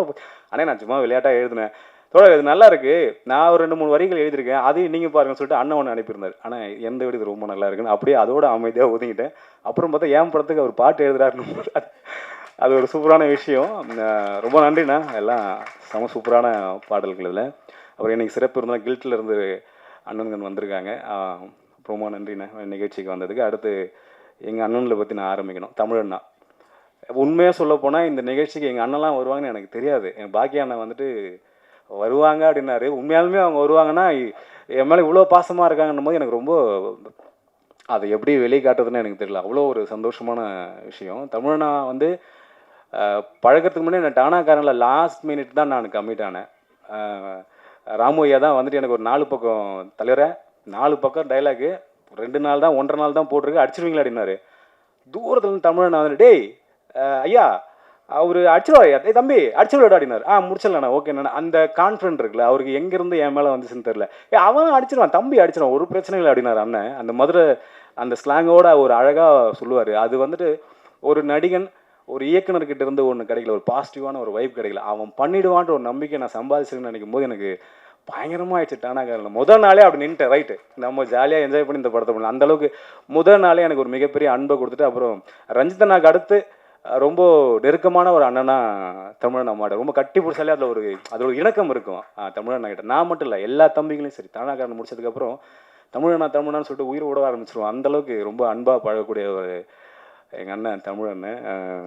கௌதம் தோழர் ஒவ்வொரு படங்கள் பார்த்தா எனக்கு ரொம்ப மனசுக்கு பிடிச்சிருச்சுன்னா நான் என்ன பண்ணுவேன்னா நான் செல்ஃபாக ரிவ்யூ போட்டுருவேன். அது எல்லா படத்துக்குள்ள சில படங்களுக்கு அது மாதிரி எனக்கு ராட்சசி பார்த்துட்டு நான் செல்ஃபாக ரிவ்யூ போட்டு எஸ்ஆர் பிரபு சார் அதை ரீட்வீட் பண்ணியிருந்தார். அப்போ தான் நான் அவர்கிட்ட பேசினேன். ரொம்ப நன்றி தோழத்தோட எக்ஸலண்ட்டான மூவி. நான் கவர்மெண்ட் ஸ்கூலில் படித்த பையன், எனக்கு அதோட வழிகளில் என்னால் கொஞ்சம் புரிஞ்சிக்க முடியுது. ரொம்ப சூப்பராக இருந்துச்சு தோழர்னேன். அதுக்கப்புறம் நாங்கள் கழுவத்தி முருகனும் பார்த்துட்டு தோழரை பாராட்டினேன். ஸோ அவரும் இந்த நிகழ்ச்சிக்கு வந்தது எனக்கு ரொம்ப ரொம்ப சந்தோஷம். அண்ணன் சேவியர் அண்ணனுக்கு என்ன பெருசாக தெரியாது, ஆனால் எனக்கு அவர் ரொம்ப நல்லாவே தெரியும். அண்ணன் டிவி யூடியூப்பில் உட்காந்தாலும் நான் பார்த்துருவேன். அடி பொழந்துருவார் ஆப்போசிட்டில் எல்லாம் இருந்தாலும் நம்ம உட்கார்றான் அவனு அப்படின்வார் அண்ணன். அவருடைய கொள்கையும் அவருடைய பேச்சுகளும் வந்துட்டு ஆனால் ரொம்ப தேவைண்ணே. அது இந்த காலகட்டத்தில் ரொம்ப தேவை. நான் வேறு கவர்மெண்ட் ஸ்கூல் பையன் சொல்லியிருக்கேன், மும்மொழி கொள்கைலாம் போயிட்டுருக்கு, தயவுசெய்து விட்டுறாதீங்க, விட்டு கொடுத்துறாதீங்க. முடியாதுன்னு எங்களால் நாங்கள் 2 மொழிகள் ரொம்ப கஷ்டப்பட்டோம். தமிழ் படிச்சுட்டு இங்கிலீஷ் படிக்க கொடூரமாக கஷ்டப்பட்டோம். அதில் 3வது மொழிலாம் நாங்கள் அதனை விட்டுறாதீங்கன்னு. அடுத்து பாடல் பாடினவங்க வந்திருக்காங்க. அப்புறம் செந்தமிழ் எனக்கு ரொம்ப பிடிச்ச வில்லன் அண்ணன். ஆனால் நம்ம 2 பேர் சேர்ந்து ஒன்றா ஒர்க் பண்ணுறோம் ஒரு படம் கண்டிப்பாக. அண்டு திவ்யா சும்மா இன்ட்ரெஸ்டிங்கான ஒரு கேர்ள் அவங்க. திவ்யா ரொம்ப அந்த ஒரு ஆக்ட்ரஸ்ன்ற ஒரு எதுவுமே இருக்க ரொம்ப சிம்பிளாக ஸ்பாட்டில் வந்துட்டு எதாவது டவுட்னா என்கிட்ட கேட்பாங்க. அது ரொம்ப பிடிச்சிருந்துச்சி. நான் ரொம்பலாம் சொல்ல மாட்டேன், அவங்க பண்ணுறது நல்லா இருக்குன்னு சொல்லுவாங்க. அவ்வளோ சூப்பராக பண்ணுறீங்க நல்லா பண்ணுங்க அப்படின்றேன். அதுலேயே ஒரு மாதிரி டெம்ட் ஆகி பயங்கரமாக நடிக்க ஆரம்பிச்சிருவாங்க. எமோஷனல் சீன்லாம் ஒரு மாதிரி கண்ணு கலங்க வச்சுருவாங்க நம்ம ஆப்போசிட்டில் இருக்கும்பொழுது. அண்டு லியா இன்றைக்கி வர முடியாத சூழல். பட்டு ஒரு டஃப்பான சூழல் என்னென்னா எனக்கு வந்து இந்த படத்தில் ஸ்டண்ட் பண்ணதோ ரொமான்ஸ் பண்ணதோ இல்லை வந்து ஆக்ஷன் பண்ணதோ அதெல்லாம் கிடையாது. லியாவுக்கு நான் ட்ரான்ஸ்லேட் பண்ணோம், இங்கிலீஷில் ட்ரான்ஸ்லேட் பண்ணோம். அதுதான் ரொம்ப டஃப்பாக இருந்துச்சு. அதை லியா புரிஞ்சுப்பாங்க. ஓகே சரி ஓகே ரைட். எனக்கு தெரிஞ்ச இங்கிலீஷில் நான் சொல்லுவேன், அவங்க யூகே இங்கிலீஷில் அதை புரிஞ்சுப்பாங்க. புரிஞ்சுக்கிட்டு அதை நடிக்கும்பொழுது நம்ம அவுட்புட் பார்க்கும்போது அவ்வளோ அழகாக நடிச்சிருப்பாங்க. ஸோ சின்ன வேர்ட் கொடுத்தா போதும் லியா வந்து அதை புரிஞ்சு பயங்கரமாக நடிச்சிருவாங்க. ஸோ லியா இன்றைக்கி இல்லை. ஸோ பட் தேங்க்ஸ் லியாவுக்கு ஒரு மிகப்பெரிய தேங்க்ஸ். அண்டு கடைசியாக என் டார்லிங் தம்பி மச்சி டார்லிங் என்ன வேணாலும் சொல்லி கூப்பிட்டு திடீர்னு தோணும்போது ஒரு எக்ஸலண்ட்டான மியூசிக் ரைட்டர், ஒரு பயங்கர பயங்கர இன்ட்ரெஸ்டிங்கான சவுண்ட்ஸ்லாம் இருக்கும் அவங்ககிட்ட. நாங்கள் ஏற்கனவே ஒரு ப்ராஜெக்ட் ஒர்க் பண்ணுறதா இருந்தோம், பட் பண்ண முடியாமல் போச்சு. இப்போ ஒரு ப்ராஜெக்ட் ஒரு பிளான் பண்ணோம், அதுவும் கொஞ்சம் ஸ்கிப் ஆச்சு. பட் இந்த ப்ராஜெக்ட் நாங்கள் பண்ணிட்டோம். இருந்தாலும் இன்னொன்று பண்ணணுன்ற ஒரு ஆர்வம் ஒன்று இருந்துக்கிட்டே இருக்குது. சாண்டியோட சவுண்ட்ஸ் வந்துட்டு ரொம்ப ரொம்ப யூனிக்காக ரொம்ப இன்ட்ரெஸ்டிங்காக இருக்கும். இந்த படத்தில் வந்துட்டு ஃபஸ்ட்டு நான் கமிட் ஆகிறதுக்கு மிக முக்கியமான காரணம் சாண்டியோ. அந்த சாங் எனக்கு போட்டு காட்டினார் முத்துத்தோட. இந்த மாதிரி செம சூப்பராக சாண்டி போட்டேன். ஓ சாண்டி இருக்காண்ணா, அப்போ ஓகேண்ணே சாண்டி நீங்கள் மேடமு அப்போ பாக்கியண்ணா ஓகேண்ணே நம்ம பண்ணிடலாம் இந்த ப்ராஜெக்ட் அப்படின்னு இது செலக்ட் பண்ணதுக்கான ரொம்ப முக்கியமான காரணம் சாண்டியும். ஸோ இன்றைக்கி கதாநாயகனே சாண்டி தான். இந்த படம் முதல் படம்லாம் இல்லை, எனக்கு தெரிஞ்சு பயங்கரமான எக்ஸ்பீரியன்ஸான இது படமாக முதல்ல வருது. பட் சாண்டி ஒரு மிகப்பெரிய இடத்த அடைவான்னு எனக்கு ஒரு மிகப்பெரிய நம்பிக்கை ரொம்ப ஸ்ட்ராங்காக இருக்குது. லவ் யூ மச்சி, செமையாக கலக்கிட்டு விடாத. நிகழ்ச்சிக்கு வந்த எல்லாருக்கும் ரொம்ப நன்றி. அப்புறம் சிறப்பு விருந்தினர்கள் எல்லாருக்கும் ரொம்ப நன்றி. ராமு ஐயா என்ன ஒரு வெப்சீரிஸில் கூப்பிடல, அதுக்கு ஒரு கொஞ்சம் கோவமாக ஆக்சுவலாக கூப்பிட்டாரு. அப்போ டேட் எது பிரச்சனை, லுக்கு பிரச்சனையாக இருந்துச்சு, முடிவெட்ட சொன்னார் இல்லைங்கய்யா அப்படின்ட்டு. பட் அடுத்து நம்ம போகிற நிகழ்ச்சிக்கு வந்ததுக்கு ரொம்ப ரொம்ப நன்றி ஐயா. அப்புறம் ஸ்டண்ட் மாஸ்டர், மியூசிக் டைரக்டர், அப்புறம் வேறு யாரை சொல்லணும், எல்லாரும் பற்றி சொல்கிறேன். நான் கூட நடித்த நடிகர்கள் எல்லாருக்கும் ரொம்ப ரொம்ப நன்றி. அண்ட் ரொம்ப முக்கியமாக காரைக்கால் மக்கள், இந்த படத்தை நாங்கள் ஷூட் பண்ணும்போது காரைக்காலில் இருந்த அந்த மீனவக்குடி மக்கள் வந்துட்டு அவ்வளோ சப்போர்ட் பண்ணாங்க. எங்களுக்கு ஏதாவது ப்ரொடக்ஷனில் சாப்பாடு வர லேட் ஆச்சுன்னா அவங்க வீட்டில் கூப்பிட்டு சாப்பாடு போட்டுருவாங்க. ப்ரொடக்ஷனில் இருந்த எல்லாருமே என்ன பண்ணுவாங்கன்னா ஒரு 4 மணிக்கு மீன் வாங்கி கொடுத்துட்டு 5 மணிக்கு அங்கேயே செஞ்சு சாப்பிட்டு 6 மணிக்கு ஹோட்டலுக்கு கொண்டு போயிடுவாங்க. ஸோ அவ்வளோ அன்பான மக்கள். அண்டு அந்த லோக்கல் மேனேஜர் அப்புன்னு சொல்லிட்டு ஒரு நண்பர் ஒருத்தர், அவர் ஆக்சுவலாக சம்டைம்ஸ் ஷூட்டிங் லொக்கேஷன் கிடைக்கலன்னா நான் ஃபோன் பண்ணி அவர்கிட்ட பேசுவேன், அப்போ ஷூட்டிங் பண்ணணும் இன்றைக்கி பண்ணி ஆகணும், ஒரு 2-3 லட்ச ரூபா வேஸ்ட்டாக போய்டும் அப்படின்னா அவர் உடனே இறங்கி பண்ணுவார். ஸோ இந்த டீம் மேலே அவ்வளோ அன்பாக அந்த லோக்கல் அந்த மக்களும் இருந்தாங்க, அங்கே ஒர்க் பண்ண டெக்னீஷியன்ஸ் எல்லாருமே இருந்தாங்க. அதோட அவுட்புட் தான் ஆல்மோஸ்ட் நாங்கள் நினச்ச பட்ஜெட்டில் முடிச்சிட்டோம்னு நினைக்கிறேன் மேடம். படத்தை முடிச்சிட்டோம். ஆமாம் முடிச்சு இந்த படம் வெளியீடு காத்திட்ருக்கு. ஸோ இன்றைக்கி எப்படி சப்போர்ட் பண்ணீங்களோ அதே போல் படம் வெளியீடு எனக்கும் சப்போர்ட் பண்ணுங்கள். கண்டிப்பாக படம் எல்லாருக்கும் பிடிக்கும். வந்த எல்லாருக்கும் ரொம்ப ரொம்ப நன்றி. Thank you so much. தேங்க்யூ. காதலை படத்துல ஒரு நல்ல கதாபாத்திரத்தை ஏற்று நடிச்சிருக்கக்கூடிய நடிகர் அனீஷ் அவர்களை ஒரு சில வார்த்தைகள் பேச அழைக்கிறோம்.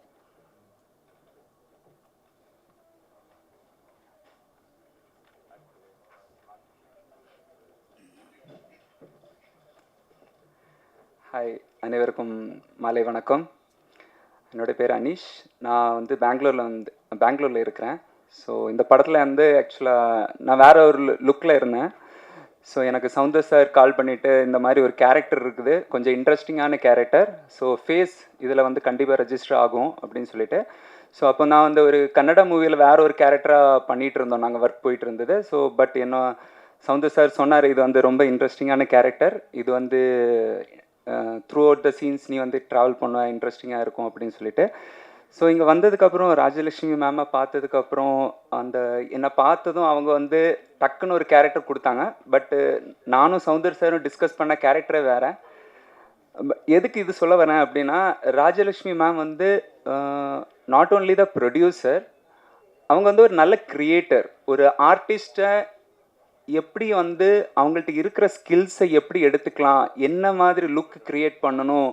ஸோ அவங்க அந்த கதை எழுதுகிற டைமும் அந்த கேரக்டர் எப்படி பண்ணால் நல்லாயிருக்கும் அப்படின்னு சொல்லி அழகாக கிராஃப்ட் பண்ணியிருப்பாங்க.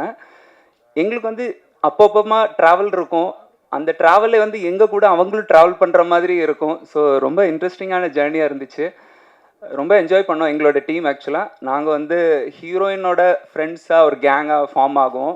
ஸோ ஆக்சுவலாக அது நடித்து எனக்கு என்ன ஃபீல் ஆச்சுன்னா, நான் ஒரு ஃபாரினராகவே என்னை மாற்றிட்டாங்க. ஆக்சுவலாக எனக்கு தமிழே பேச வராத மாதிரி கம்ப்ளீட்டாக இங்கிலீஷ் மாதிரி பண்ணி, ஸோ ரொம்ப ஹாப்பி ட்ராவலாக இருந்தது. ரொம்ப இன்ட்ரெஸ்டிங்காக இருக்குது ஸ்டோரிஸ், ரொம்ப ஃபன்னாக இருந்தது ஃப்ரெண்ட்ஸ் கூட. எனக்கு என்னென்னா ஒரு காலேஜ் ஃபீல் கிடச்சிது, அந்த மாதிரி அந்த கேரக்டரை நாங்கள் ட்ராவல் பண்ணோம்.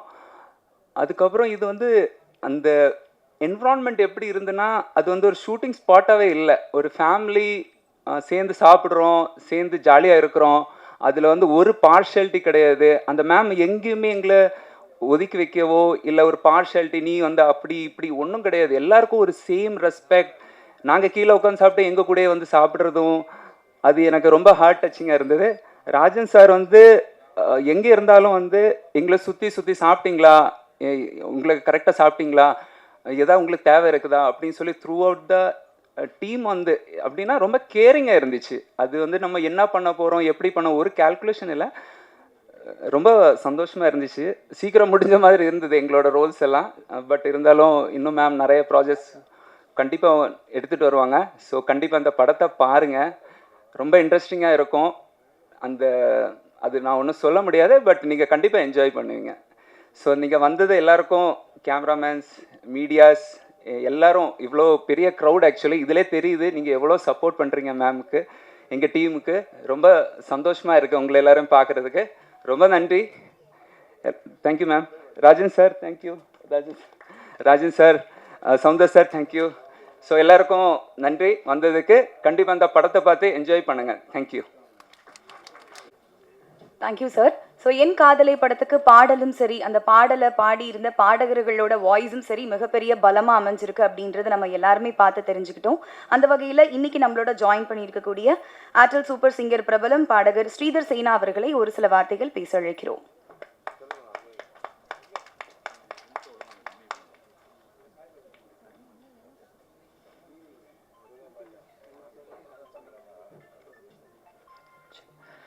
எல்லாருக்கும் வணக்கம். முதல் முறையாக நான் ஃபர்ஸ்ட் ஆஃப் ஆல் ஒரு உண்மை சொல்லி ஆகணும். ஃபஸ்ட் டைம் இந்த மாதிரி ஒரு ஆடியோ லான்ச்சில் நான் வந்து ஆர்டிஸ்ட்டாக உட்காந்துருக்கேன். ஸோ என்னோட முதல் படப்பாடல்னு கூட இதை சொல்லலாம். இந்த வாய்ப்பு கொடுத்த சாண்டி அண்ணனுக்கும் ஜெயலக்ஷ்மி மேக்கும் பெரிய நன்றி. சூப்பர் சிங்கர் முடித்து 3 வருஷம் ஆச்சு. நிறையா ஒர்க்ஸ் பண்ணியிருக்கோம், நிறையா ஆல்பம் பாடியிருக்கேன், நிறையா பெரிய மியூசிக் டைரக்டர் ஒர்க் பண்ணியிருக்கேன். ஆனால் இது வரைக்கும் படத்தில் எந்த பாட்டும் வரல. ஸோ இதுதான் முதல் படம் என்னோடது. ஸோ எனக்கு ரொம்ப ரொம்ப சந்தோஷம். அண்ட் இந்த படம் நல்லபடியாக வெற்றி ஆகும்னு சொல்லி நான் வேண்டிக்கிறேன். தேங்க்யூ ஸோ மச் அந்த வாய்ப்பு கொடுத்து. Thank you sir. அடுத்தபடியாக என் காதலை படத்தில் ஒரு நல்ல கதாபாத்திரத்தை ஏற்று நடிச்சிருக்கக்கூடிய நடிகர் பிரவீன் அவர்களை ஒரு சில வார்த்தைகள் பேச அழைக்கிறோம்.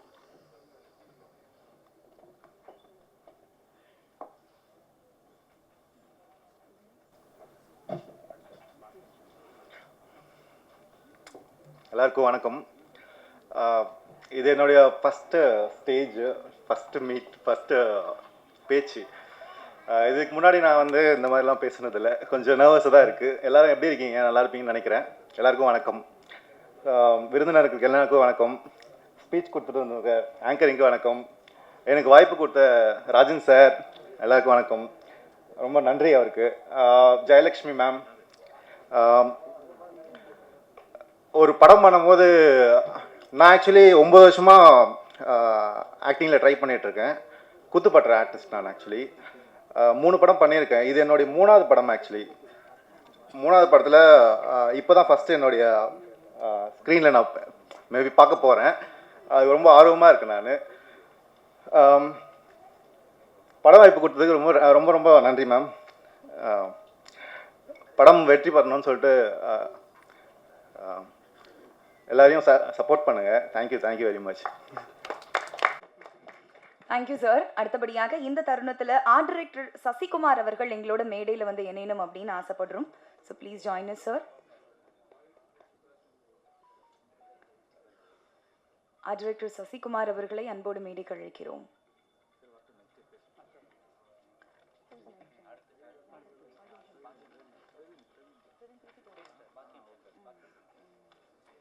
அப்படியாக நம்மை சுற்றிய எளிய மனிதர்களின் உலகை அன்போடும் அக்கறையோடும் நேர்மையாக எழுதி வரும் எழுத்தாளரும் பாடலாசிரியரும் நடிகராகவும் களமிறங்க காத்திருக்கும் திரு பாக்யம் சங்கர் அவர்களை அன்போடு பேச அழைக்கிறோம்.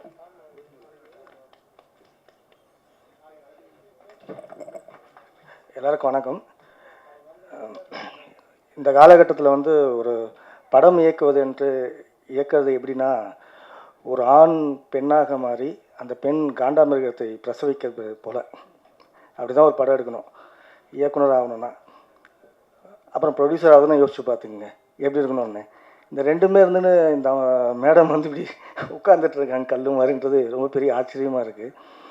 அது பெரிய விஷயம். அதுக்காகவே அவங்களுக்கு நம்ம பாராட்டலாம். அவங்கள வந்து ரெண்டுத்தையுமே கேஷுவலாக ஹேண்டில் பண்ணியிருக்காங்க அப்படின்றது ரொம்ப கஷ்டம். ஏன்னா இன்றைக்கி இருக்கிற இண்டஸ்ட்ரிலாம் எப்போ இருக்கிற இண்டஸ்ட்ரியுமே அப்படி தான். பாவம் ரொம்ப ஆனால் தெளிவாக இருக்கிற மாதிரி இருக்காங்க. எனக்கு அவங்கள பார்க்கும்போது ரொம்ப சந்தோஷமாக இருந்தது. வெளியே கூட ஒருத்தர் பேசிட்டு இருக்கும்போது சொன்னார், இந்த வயசில் இப்படி பண்ணியிருக்காங்களே அப்படின்னார். வயசு என்பது உடல் சார்ந்தது தான், கிரியேஷனுக்கு வயசே கிடையாது. 100 வயசில் கூட கிரியேட் பண்ணலாம், ஏதாவது ஒரு விஷயத்தை யோசிச்சுட்டே இருக்கலாம். மனம் என்பது வேறு. உடல் வயசுன்றது உடல் தான். அப்படி பார்க்கும்போது யங்காக இருக்காங்க ஜெயலக்ஷ்மி மேடம். அவங்கள வந்து நான் உண்மையாகவே பாராட்டுறேன். ஏன்னா ஒரு ஆர்ட் ஃபார்முக்குள்ளே அது சப்போஸ் சரியோ எதுவோ அதை தாண்டி ஒரு ஆர்ட் ஃபார்மில் நம்ம இயங்கணும் அப்படின்னு நினைக்கிறதே ரொம்ப முக்கியமான விஷயமாக நான் பார்க்குறேன். அந்த விஷயத்தில் இந்த குழு வந்து எனக்கு உண்மையாகவே ரொம்ப ஆச்சரியமாக இருந்துச்சு. பாக்கிய அண்ணன் தான் வழக்கம் போல் பாக்கிய அண்ணன் தான் வந்து எங்கள் எல்லாரையும் வந்து கூப்பிட்டு வர கேப்டனாக இருப்பார். அப்படி தான் இருந்தார். அப்போது வந்து இந்த ட்ரெய்லர் பார்க்கும்போது எனக்கு வந்து பாட்டு இதெல்லாம் பார்க்கும்போது லிங்கேஷை பார்த்து ரொம்ப பொறாமையாக இருந்துச்சு. மனுஷன் என்ன கிஸ் அடிக்கிறாங்க அப்படின்னு. ஒரே டேக்லேயே இவ்வளோனா ரீடேக் எவ்வளோ வாங்கியிருப்பாரு பாருங்க. வேணும்னே ரீடேக்லாம் வாங்கியிருப்பாரு. இவ்வளோலாம் வாங்கியிருப்பாரு. இவ்வளோலாம் இருந்திருக்கும். ஆனால் நான் என்ஜாய் பண்ணியிருக்காரு. ஸோ எனக்கு என்னென்னா நான் வந்து வடசென்னை படத்தில் வர அந்த பூண்டி தங்க மரத்தெருன்னு இருக்குல்ல, வெற்றி சார் பண்ணியிருப்பார்ல, அங்கே தான் பிறந்து வாழ்ந்தேன் நான். எனக்கு கடற்கரை என்பது எனக்கு ரொம்ப, நான் அப்படி தான் பிறந்தேன், அங்கே தான் இருந்தேன். ஸோ எனக்கு உண்மையாகவே சொல்லணும்னா எனக்கு வந்து நான் அடிக்கடி இவர்கிட்ட சொல்லிகிட்டு இருப்பேன், ஜனநாதன் அண்ணன்கிட்ட சொல்லிகிட்டு இருப்பேன், உண்மையாகவே ஒரு மீனவர் சார்ந்து ஒரு படம் வரலையோ அப்படின்னு தமிழில் அப்படின்ட்டு. ஸோ இந்த படம் பார்க்கும்போது மீனவர் படம் மாதிரி இருக்குதா அப்படின்னு தெரியல, நான் படம் பார்க்கல. பட் பேக் ட்ராப்பாக இருக்குதா இல்லை வாழ்வியலாக இருக்குதான்னு தெரியல. அப்படி வாழ்வியலாக இருந்தால் ரொம்ப சந்தோஷப்படுவேன் நான். இந்த ஒட்டுமொத்த குழுவுக்கும் என்னுடைய வாழ்த்துக்களை தெரிவித்துக் கொள்கிறேன். நன்றி, வணக்கம். Thank you sir. அடுத்தபடியாக படத்தோட இசையமைப்பாளர் எல்லாருமே பாராட்டி முடிச்சிட்டாங்க. படக்குழுவினராக இருக்கட்டும், கெஸ்டாக இருக்கட்டும், இவருக்கு முதல் படம் மாதிரியே இல்லை, இன்னும் இவர் நிறைய வெற்றி படங்கள் கொடுக்கணும் அப்படின்ற வாழ்த்துக்களோட என் காதலை படத்தின் இசையமைப்பாளர் சாண்டி சாண்டலோ அவர்களை ஒரு சில வார்த்தைகள் பேச அழைக்கிறோம். எல்லோருக்கும் வணக்கம். இங்கே வந்திருக்க ப்ரெஸ் மீடியா அவங்களுக்கு நன்றி. அப்புறமா ஸ்டேஜில் இருக்கிற எல்லா சீஃப் கெஸ்ட்டுக்கும் நன்றி. சாங்ஸ் கேட்டிருப்பீங்க, உங்களுக்கு எல்லாருக்கும் பிடிச்சிருக்குன்னு நம்புகிறேன். ஸோ இந்த சாங்ஸில் ஒர்க் பண்ண எல்லா மியூசிஷியன்ஸ்க்கும் நான் நன்றி சொல்லணும். போக சிங்கர்ஸ்க்கு நன்றி சொல்லணும். சந்திரன் பாட்டு எழுதியிருக்காரு. ஸோ நல்லா ரொம்ப சூப்பராகவே எனக்கு சப்போர்ட் பண்ணியிருக்காரு. ஆக்சுவலி ரொம்ப டார்ச்சர் பண்ணிட்டேன் அவரை. ஸோ நான் ஒரு பேராக கூப்பிடலான்ட்டு அனௌன்ஸ் பண்ணலான்ட்டு ஃபோனை எடுத்து பார்த்தேன். பக்கத்தில் டார்லிங் என்ன மனப்படம் பண்ணுறியா அப்படின்னு. ஸோ உங்களுக்கு எல்லாருக்கும் வந்ததுக்கு எல்லாருக்கும் நன்றி. தேங்க்யூ. ஆக்சுவலி லைட்டாக நர்வஸாக தான் இருக்குது. ஸோ ஃபஸ்ட் இந்த ப்ராஜெக்ட் எனக்கு கமிட் பண்ணி கொடுத்த நம்ம பாக்கியனுக்கு நன்றி. ஆக்சுவலி ஸோ பாக்கியன் தான் என்னை வந்து மேடமுக்கு வந்து இன்ட்ரடியூஸ் பண்ணாங்க. ஸோ மேடம் ஸ்டூடியோவில் வந்து சாங்ஸ்லாம் கேட்டாங்க. ஸோ சாங்ஸ்லாம் கேட்டுட்டு அவங்களுக்கு ரொம்ப சாட்டிஸ்ஃபைடுனால நம்ம ப்ராஜெக்ட் ஸ்டார்ட் பண்ணோம்.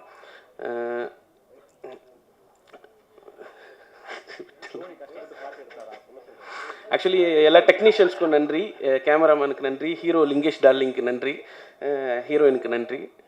இந்த கடைசி நேரத்தில் எனக்கு ப்ராஜெக்டில் சப்போர்ட் பண்ணி ஒர்க் பண்ணிகிட்ருக்க Muthu brother and Rajan compromise ஆகும் நான் என்ன கேட்டாலும் எனக்கு பண்ணித்தராங்க. ஸோ இது போக மேடமுக்கு வந்து thank you, special thanks. Thank you. Thank you sir. அடுத்தபடியாக என் காதலை படத்தில் நாம் கேட்ட 4 பாடல்களுமே கண்ணாடி தீவே, கார்கால பூவே, ஒரு முறை உன் மடியிலே அப்படின்னு 4 பாடல்களுமே முத்தான வரிகள் அப்படின்னு தான் சொல்லணும். 3 பாடலாசிரியர்கள் இணைஞ்சு இந்த பாடல்களை உருவாக்கியிருக்காங்க. ஸோ இப்போ பாடலாசிரியராக தன்னோட அனுபவங்களை ஷேர் பண்ண காத்திருக்கிறாரு சந்துரு அவர்கள்.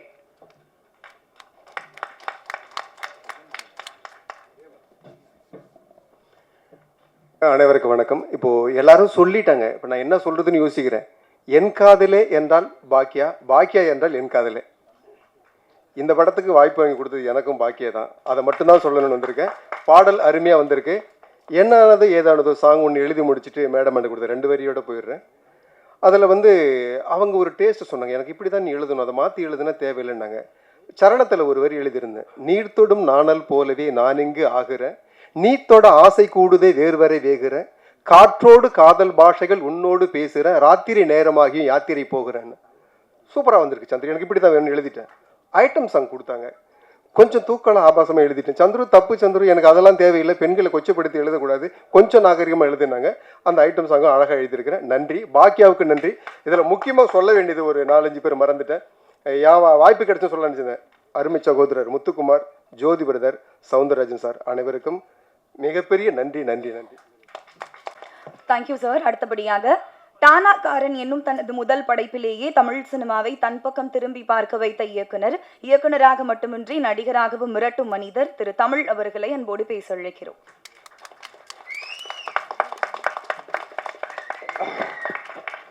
எல்லாருக்கும் வணக்கம். நீங்கள் சந்திரசேகரனை வரும்போது பயங்கரமான கைதட்டல் இருந்துச்சு. அது பதிலாக பாக்கியாரனை ஏற்றிருந்தீங்கன்னா இந்த அரங்கமே அதிர்ந்திருக்கும். சினிமாவில் வந்து ரொம்ப முக்கியமான ஆள் பாக்யராஜ் அண்ணன். உண்மையிலேயே நிறைய அவரை பற்றி சொல்லலாம். நான் வேலையை விட்டு வந்தப்போ எனக்கு வந்து பெரிய ஒரு தூண் மாதிரி நின்று சினிமாவில் என்னெல்லாம் ட்ராவல் பண்ண வச்சார். இந்த மேடையில் நாங்கள்லாம் உட்காந்துக்கிறதுக்கு அவரும் ஒரு முக்கியமான காரணம். அதனால் அந்த பாக்யராஜெல்லாம் யாரும் நீங்கள்லாம் பார்க்கணும்.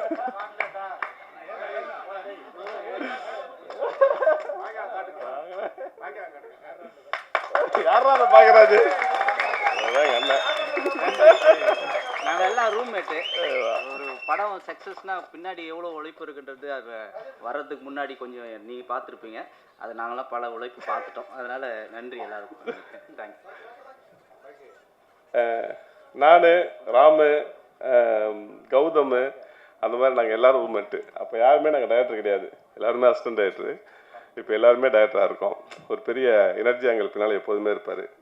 இந்த படத்துக்கு கலந்துக்கிட்டதுக்கு ரொம்ப முக்கியமான ஒரு காரணம் இருக்குது. என்னென்னா, டனாக்காரில் ஒரு பலமாக நின்றது லிங்கேஷ், ராம் சார், பாக்யராஜ் அண்ணன், சந்திரசேகர் அண்ணன், இவங்கெல்லாம் வந்து ரொம்ப பலமாக நின்றாங்க. எனக்கு இந்த படத்தை ரொம்ப எனக்கு நெருக்கமான படம் அப்படின்னு சொல்லலாம். ஏன்னா எனக்காக உழைத்த மனிதர்கள் எல்லோரும் சேர்ந்து இந்த படத்தை வந்து ஒரு பெரிய முயற்சி எடுத்து கொண்டு வந்திருக்காங்க.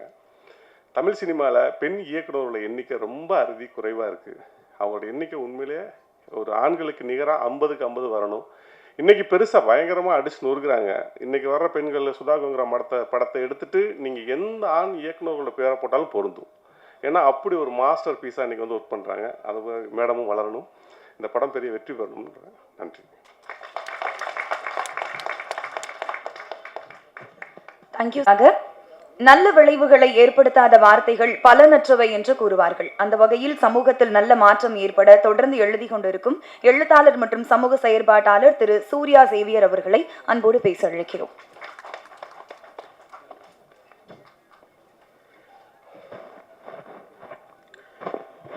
நான் பல்கலைக்கழகங்களில், கல்லூரிகளில் ஏராளமாக மேடையில் நின்று மாணவர்களுக்கு பாடம் நடத்தியிருக்கிறேன். தொலைக்காட்சி விவாதத்தில் கோடிக்கணக்கான மக்களிடம் பேசியிருக்கிறேன். இன்னும் பல பெரிய அரசியல் தலைவர்களோடு உரையாடி இருக்கிறேன். ஆனால் இது எனக்கு முதல் மேடை. என்னை அறிமுகப்படுத்திய பாக்கியராஜுக்கு நன்றி. சினிமா இந்த சினிமா மேடையில் பேசுகிறது ஃபஸ்ட்டு. நிறைய நடிகர்கள், எங்கள் மனதாலும் குணத்தாலும் உயர்ந்த மனிதர் நம்ம இயக்குனர் தமிழ். அவர் ஏற்கனவே உயர்ந்து தான் இருக்கார். அப்படிப்பட்ட நபர்களோடு, சகோதரர்களோடு எனக்கு நெருங்கிய தொடர்பு உண்டு. ஆனால் என்னென்னா, இந்த மாதிரி மேடையில் வந்து ஃபஸ்ட்டு பேசுகிறது, இந்த ஃபஸ்ட்டு படம்லாம் ஓடிச்சு, பார்த்தோம், பாடல்கள்லாம் பார்த்தோம். அதாவது பொதுவாக என்ன சொல்லுவாங்கன்னா, ஒரு மனித பிறப்பாக பிறந்தவர்களுக்கு 3 விஷயம் வந்து ரொம்ப பிடிச்சிட்டே இருக்கும். எல்லாருக்குமே பிடிச்ச ஒரு 3 விஷயம் உண்டு. ஒன்று வந்து கடல். எந்த மனிதர்கள் போய் நின்னாலும் அந்த கடலில் இருந்து வெளியே வரவே மாட்டாங்க, அந்த கடலை பார்த்துக்கிட்டே இருப்பாங்க. 2வது ஒரு விஷயம் மலை பிரதேசத்துக்கு போனாலும் என்ன செய்வாங்க, பார்த்துக்கிட்டே இருப்பாங்க. அந்த மலை அவர்களை வந்து அங்கேருந்து வெளியேற விடாது. 3வது யானையவும் பார்த்துக்கிட்டே நிற்பாங்க. இந்த 3ஐயும் மனிதர்கள் பார்த்த உடனேயே அந்த இடத்திலிருந்து தங்களை நகர்த்தி கொள்ள மாட்டார்கள். அங்கேயே நின்றுக்கிட்டே இருப்பாங்க, அதை பார்த்துக்கிட்டே இருப்பாங்க. ஏன் இது இருக்குது, இதனுடைய உளவியல் என்ன அப்படின்னு பார்த்தா, இந்த 3மே அளவில் பெரியதாக இருக்கிறது. கண்ணு கொள்ளாது, பார்க்குறதுக்கு ரொம்ப பெருசாக இருக்கும். இந்த கடல் அலைகள் பாய்ஞ்சிக்கிட்டு இருந்த இடம் அநேகமாக இது தரங்கம்பாடின்னு நான் நினைக்கிறேன். ஏன்னா தரங்கம்பாடியில் தான் இந்த பாடல்கள் எடுக்கப்பட்டிருக்குன்னு நினைக்கிறேன். ஏன்னா நான் தரங்கம்பாடிக்குள்ளே ஒரு 15 நாள் உட்காந்து இந்த காவிரி நீரோவியம்னு ஒரு புக்கு எழுதினேன். அந்த புத்தகம் எழுதும்போது, நீங்கள் அமர்ந்து மேலே காதல் பாடிக்கொண்டிருக்கிறீங்கல்ல, அதற்கு கடலுக்கு கீழே ஒரு மிகப்பெரிய வரலாறு இருக்குது. அதான் என் மனசுக்குள்ளே வந்து போச்சு. நல்ல ஒரு இடம் அது. அந்த கடலுக்குள் பல காதல்கள் செத்துப்போன வரலாறு ஒன்று. அந்த அலைகள் அந்த சோகத்தை பாடிக்கொண்டே இருக்கும். அந்த ஊருக்கு பேரே தரங்கம்பாடினாலே அலைகள் பாடி அப்படின்னு தான் பேர். தரங்கம்னா அலைகள் பாடிங்கிற ஊர் தான் தரங்கம்பாடின்னு சொல்கிறாங்க. அந்த ஊரில் தான் இந்த ஷூட்டிங் நடந்திருக்கு. ஏறக்குறைய 2-3 பாடல்கள் அதிலே இருந்தது.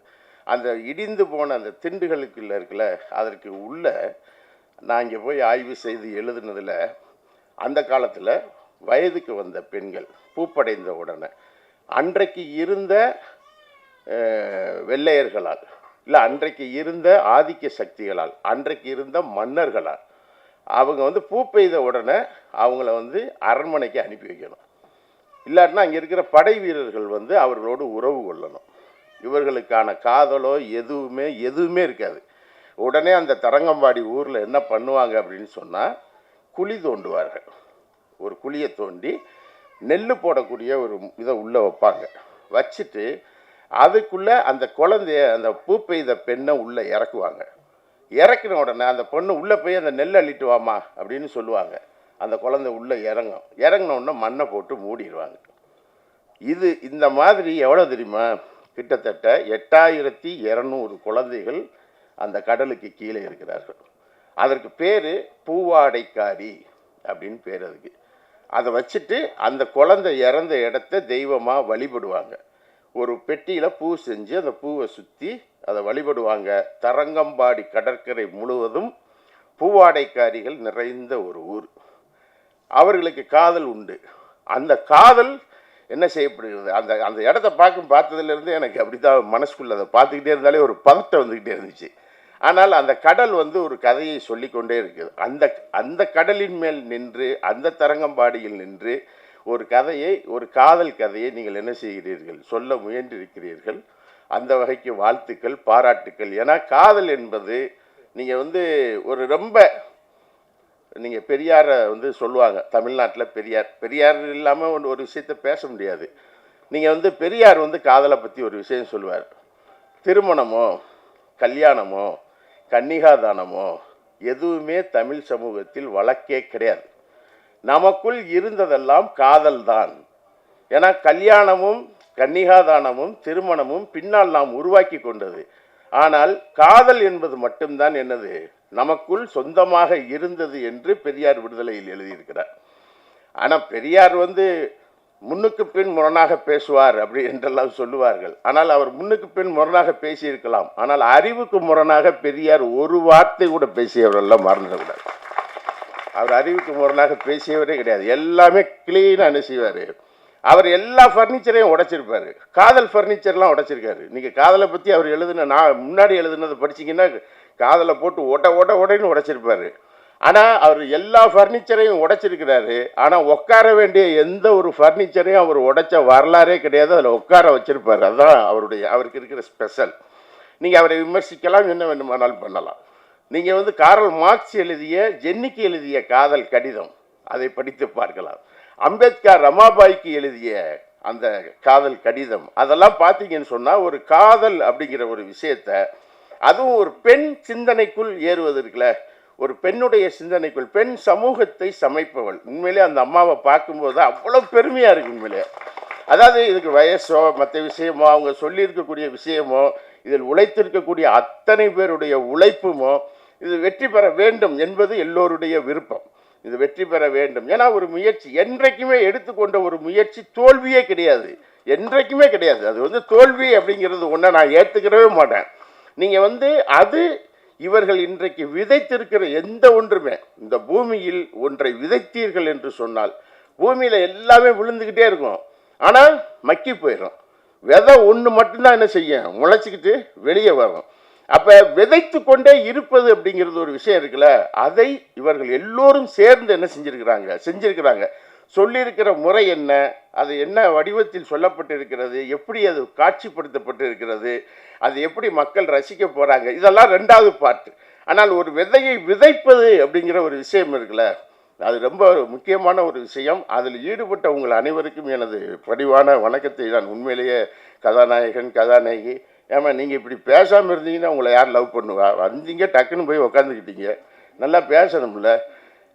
அப்போ வந்து பெண்கள் வந்து அந்த அடிப்படையில் ஒரு மிகப்பெரிய ஒரு முயற்சியை, ஒரு பெரிய முயற்சியை என்ன செஞ்சிருக்கிறாங்க. தமிழ் சினிமாவை பொறுத்த மட்டும் பெண்கள் வந்து நடிக்கவே கூடாது அப்படிங்கிறது இந்த காலமெல்லாம் உண்டு.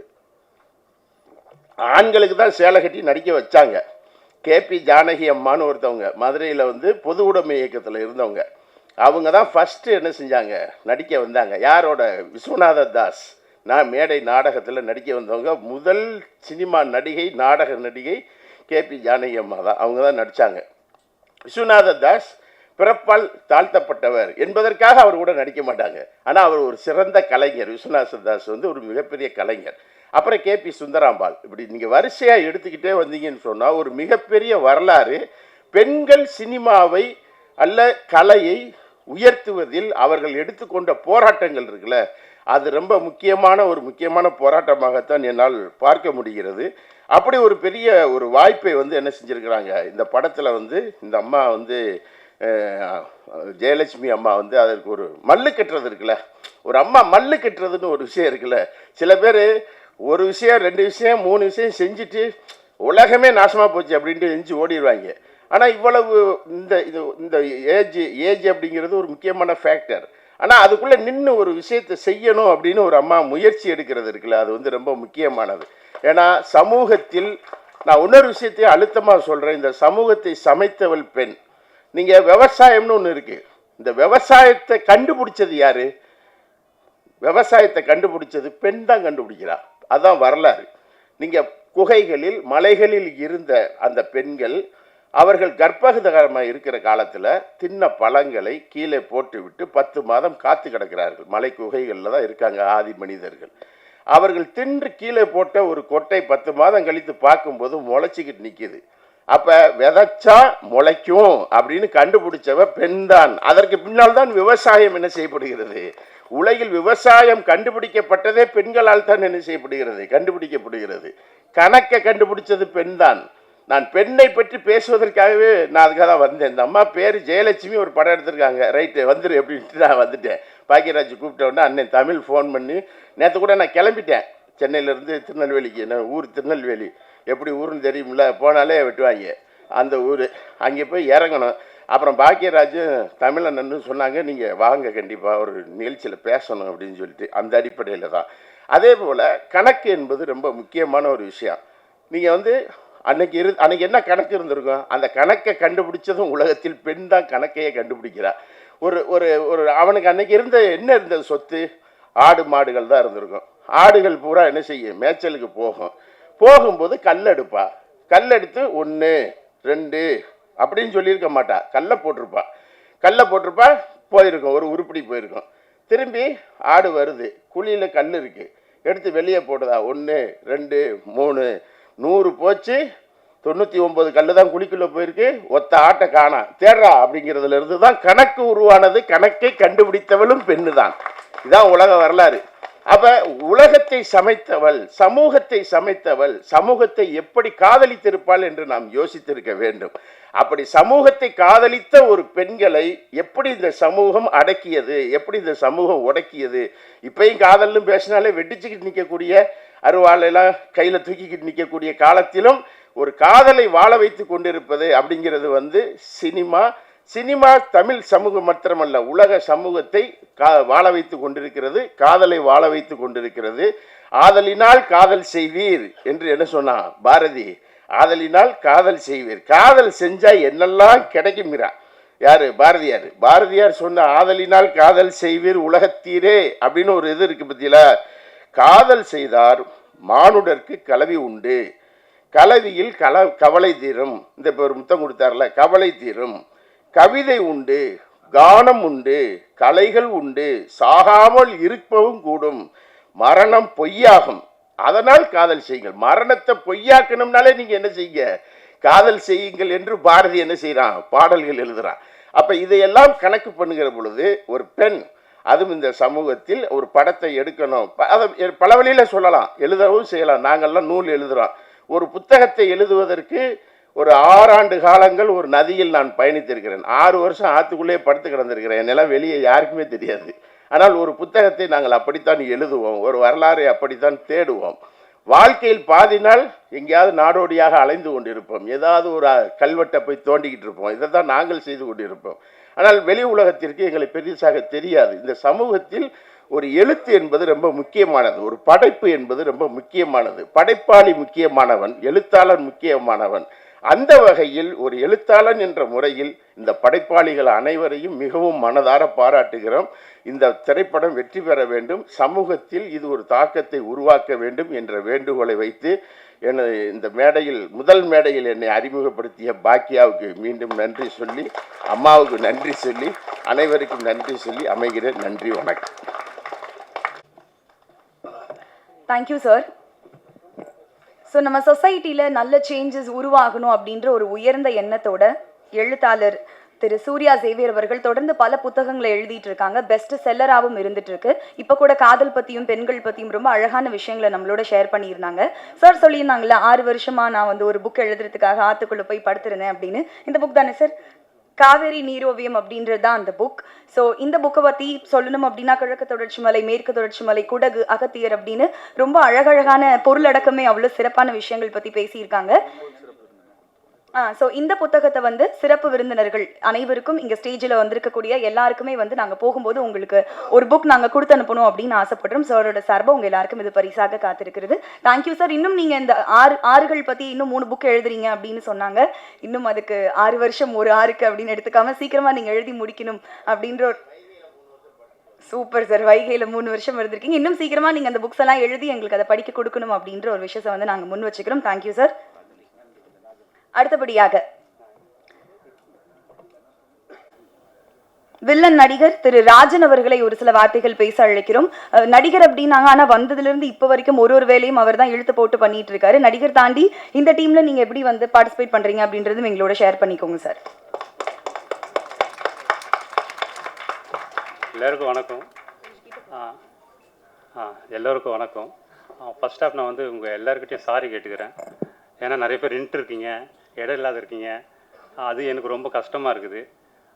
எங்களுக்காக டைம் ஒதுக்கி உட்காந்து பார்க்குறீங்க, அதுவும் எனக்கு ரொம்ப சந்தோஷம். எனக்கு ரொம்ப பேச தெரியாது. ஃபிசிக்கலாக நான் ஒர்க் பண்ணுவேன். என்னென்னா எனக்கு மென்டலி அவுட்டு. ஃபிசிக்கலி நல்லா ஓடுவேன், எல்லாம் பண்ணுவேன். மென்டலி எனக்கு எதுவும் பேச தெரியாது. இந்த படம் வந்து நம்ம என்ன சொல்கிறதுனா, ஜெயலட்சுமி மேடம் அவங்க இந்த படத்தில் பல வழிகளை சந்திச்சிருக்காங்க. பல வழி அது எனக்கு மட்டும்தான் தெரியும். ஏன்னா நான் வந்து 5 வருஷம் நான் அவங்க கூட இருந்திருக்கேன். மாதா பிதா குரு தெய்வம் எல்லாம் சொல்லுவாங்க. எனக்கு மாதா பிதா குரு தெய்வம் எல்லாமே எங்கள் மேடம் தான். ஏன்னா என்ன அவ்வளோ பார்த்துட்ருக்காங்க. நான் நிறைய தவறு பண்ணியிருக்கேன், நிறைய டைம் தவறு பண்ணியிருக்கேன், நிறைய பிரச்சனை பண்ணியிருக்கேன். ஒரு முறை கூட என்னை வந்து அவங்க திட்டுனதே இல்லை. என்ன தெரியுமா சொல்லுவாங்க, தட்டி கொடுப்பாங்க, பார்த்துக்கலாம் விட்றா, பண்ணிக்கலாம் விட்றா அப்படின்னு. ஆனால் அவங்களுக்குள்ள நிறைய வழிகள் இருக்கும். இந்த படம் பண்ணது என் கூட எல்லாம் பயணப்பட்டிருப்பாங்க. டெக்னீஷியனாக இருக்கட்டும், மற்ற ஆர்டிஸ்டாக இருக்கட்டும், அவங்களுக்கு தெரியும் எவ்வளோ வழிகளோட மேடம் வந்து பயணித்தாங்க அப்படின்னு. இதில் மிகப்பெரிய விஷயம் என்னென்னா, இதில் வந்து என் கூட 4 வந்து மேடம் வந்து ஒரு ஆலமரம்னா 4 அதாவது அது சுற்றி வந்து விழுதுகள் போல் வந்து டைரக்டர் இருந்தாங்க. இது வந்து ஏன்னா ஒரு டைரக்டருக்கு வந்து அசிஸ்டண்ட் இருப்பாங்க. இதில் வந்து ஒரு படம் பண்ண டைரக்டர் அவங்க வந்து அவங்கள வந்து ஒரு அசிஸ்டன்ட் டைரக்டராக நினைக்காத மேடம் கூட இருந்து என்னுடைய சித்திரவதையை சகிச்சுட்டு அவங்கள அதை நிறைய சித்திரவதை பண்ணியிருக்கேன் அவங்கள நான். அதுக்கு நான் ரொம்ப சாரி கேட்டுக்கிறேன். அந்த மாபெரும் ஜம்பவான் யாரான்னு கேட்டால் நம்ம பாக்கியா சார், டைரக்டர் பாக்கியா சார், அதுக்கப்புறம் டைரக்டர் முத்து சார். இதுக்கப்புறம் நான் 2-3 பேரை நான் கூப்பிடல, சாரி மன்னிச்சுக்கணும். என்னுடைய அண்ணன் டைரக்டர் சவுந்தர், அவர் வந்து என் கூட அப்பத்துலேருந்தே நான் துவண்டு போக சொல்லவும், நான் உழு சொல்லவும், நான் இது பண்ண சொல்லவும் என் கூடவே இருந்திருக்காது. என்ன தான் கருத்து வேறுபாடு இருந்தாலும் எங்களுக்குள்ள அவர் என்னை தட்டி கொடுத்து இல்லை இல்லை இல்லை ராஜன் இப்படி இல்லை அப்படி இல்லை, எனக்கு நிறைய விஷயங்கள் சொல்லி கொடுத்துருக்காரு. அவருக்கு வந்து ரொம்ப தேங்க்ஸ் சொல்ல நான் விரும்புகிறேன். இந்த படத்தில் நிறைய விஷயங்கள் நடந்திருக்கு, யாருக்கும் தெரியாது. இந்த படத்தால் குறைஞ்சபட்சம் மேடம் வந்து பிபி இதுவாகிட்டு 5-6 டைம் வந்து ஹாஸ்பிட்டல் அட்மிட் ஆகிருக்காங்க. இந்த படத்துக்காக சவுந்தர் சார் யாருக்கும் தெரியாது, ஸ்ட்ரோக் வந்துடுச்சு அவருக்கு. இந்த படத்தை எண்ணி இது பண்ணி அந்த மாதிரி ஒரு மாபெரும் டைரக்டர் அவர். இன்னொரு டைரக்டர் வந்து கிருஷ்ணன், அவரும் என் கூட இருந்து சிறப்பாக செயல்பட்டார். அதாவது இந்த 4 பேரும் வந்து என் கூட இருந்து முத்தண்ணா இப்போ வரைக்கும் கூட நிற்கிறாரு. சவுந்தர் சாரும் அவரு கூட நிற்கிறாரு. நான் என்ன பேசணும்னு தெரியல. இன்னொன்று வந்து நான் இந்த மேடையில் நிற்கிறேன்னா அதுக்கு முதல் காரணம் ஜெயலட்சுமி மேடம் மட்டும்தான். அந்த வாய்ப்பை உருவாக்கி கொடுத்துட்டு வந்து நம்ம பாக்யராஜ் சார். என்னென்னா நம்ம தானாக்காரன் அப்படின்றதுல நம்ம தமிழ் சார் எனக்கு ஒரு ரோல் கொடுத்துருந்தாரு. அது சின்ன ரோல் தான். அந்த ரோல் நான் நடிக்க சொல்ல லிங்கேஷ் சார் அதில் ஆக்ட் பண்ணியிருந்தார். அவருக்கு தெரியாது. அவர்கிட்ட நான் செல்ஃபி எடுத்திருக்கேன். நான் செல்ஃபி எடுத்திருக்கேன். சார் ஒரு செல்ஃபி எடுக்கட்டுமா அப்படின்னு. இப்போ என்னென்னா அந்த உயரத்துக்கு என்னை தூக்கி வச்சு இவ்வளோ பெரிய ஒரு பொறுப்பை கொடுத்து இங்கே நிற்க வச்சதுக்கு நெக்ஸ்ட் யாருன்னு கேட்டால் ஜெயலட்சுமி மேடம் தான். ஏன்னா அவ்வளோ பெரிய பொறுப்பு கொடுத்துருக்காங்க, கொடுத்தாங்க. அதுக்காக நம்ம தேங்க்ஸ் சொல்லிக்கிறேன். இன்னொன்று என்னுடைய அதான் இவ்வளோ நேரம் பேசினேன், அதுக்காக உட்கார்ந்த சீஃப் கெஸ்ட் சாரி, எனக்கு பேச தெரியல, எல்லாருக்கும் சாரி கேட்டுக்கிறேன் நீங்கள் எனக்காக பொறுமையாக அந்த இவ்வளோ நேரம் கேட்டதுக்கு. மற்றபடி வந்து நான் ஒரு 4 பேருக்கு சால்வை போடணும்னு நினைக்கிறேன். சவுந்தர் சார் கொஞ்சம் மேடல் வரீங்களா ப்ளீஸ்.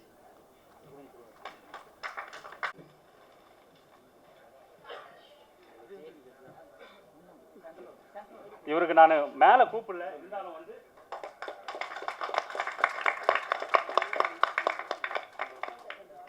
இன்னொன்று கிருஷ்ணன் சார் கொஞ்சம் மேலே வரீங்களா. கிருஷ்ணன், டைரக்டர் கிருஷ்ணன். எல்லாருமே எப்போ வீட்டுக்கு போகலான்ற அந்த டென்ஷனில் தான் இருப்போம். நிச்சயமாக வந்து பார்த்தீங்கன்னா ஒரு பெண்மணியாக இருந்து எல்லாத்தையும் சொல்லிட்டார் அவர். ராஜன் சார் வந்து ஓப்பனாக எல்லாத்தையுமே பேசிட்டார். ஒரே ஒரு விஷயம், எல்லாருக்குள்ளேயும் வந்து இவங்களை எப்படியாவது ஜெயிக்க வைக்கணும் அப்படின்ற ஒரு எண்ணம்.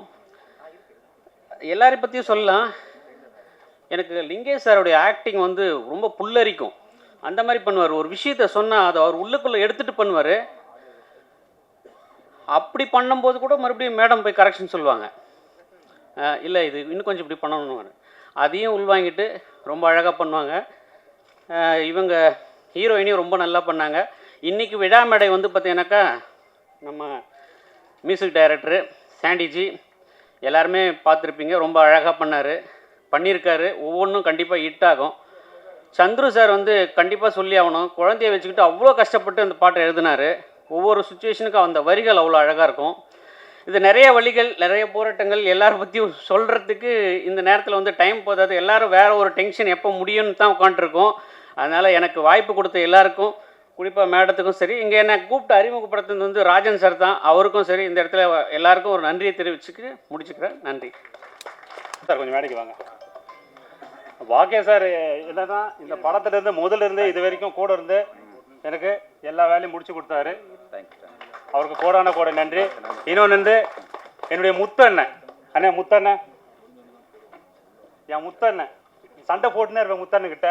இருந்தாலும் இப்போ வரைக்கும் என் கூட இருந்து எல்லா விஷயங்களும் பண்ணி இந்த படத்தை அடுத்த கட்ட ஜெயிக்கும்னு சொன்னது நம்ம முத்தண்ணன் தான். ரொம்ப ரொம்ப நன்றி. இன்னொன்று கிருஷ்ணன் சார் வாங்க வாங்க. இந்த வாய்ப்பு கொடுத்த மேடம்க்கு ரொம்ப நன்றி. நன்றி மேடம். என்னோட மாதா பிதா குரு தெய்வம் எல்லாமே வந்து மேம் தான் அப்படின்னு சொல்லியிருந்தாங்க ராஜன் ப்ரோ. ஸோ அவங்களுக்கு நீங்கள் ஒரு சால்வை போத்தணும் அப்படின்னு நாங்கள் கேட்டுக்கிறோம். என்னுடைய சார்பாகவும் என்னுடைய டீம் சார்பாகவும் ஒரு மலர் மாலையை பொன்மலையாக அணிவிக்கணும்னு நினைக்கிறேன். Madam please madam. Soundar sir கொஞ்சம் வர்றீங்களா? வாங்க. கிருஷ்ணன் சார் வாங்க.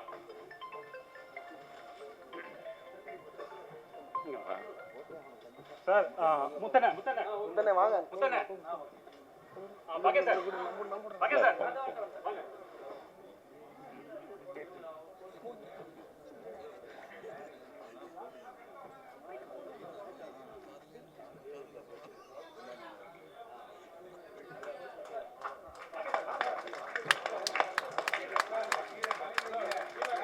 அண்ணே மறக்க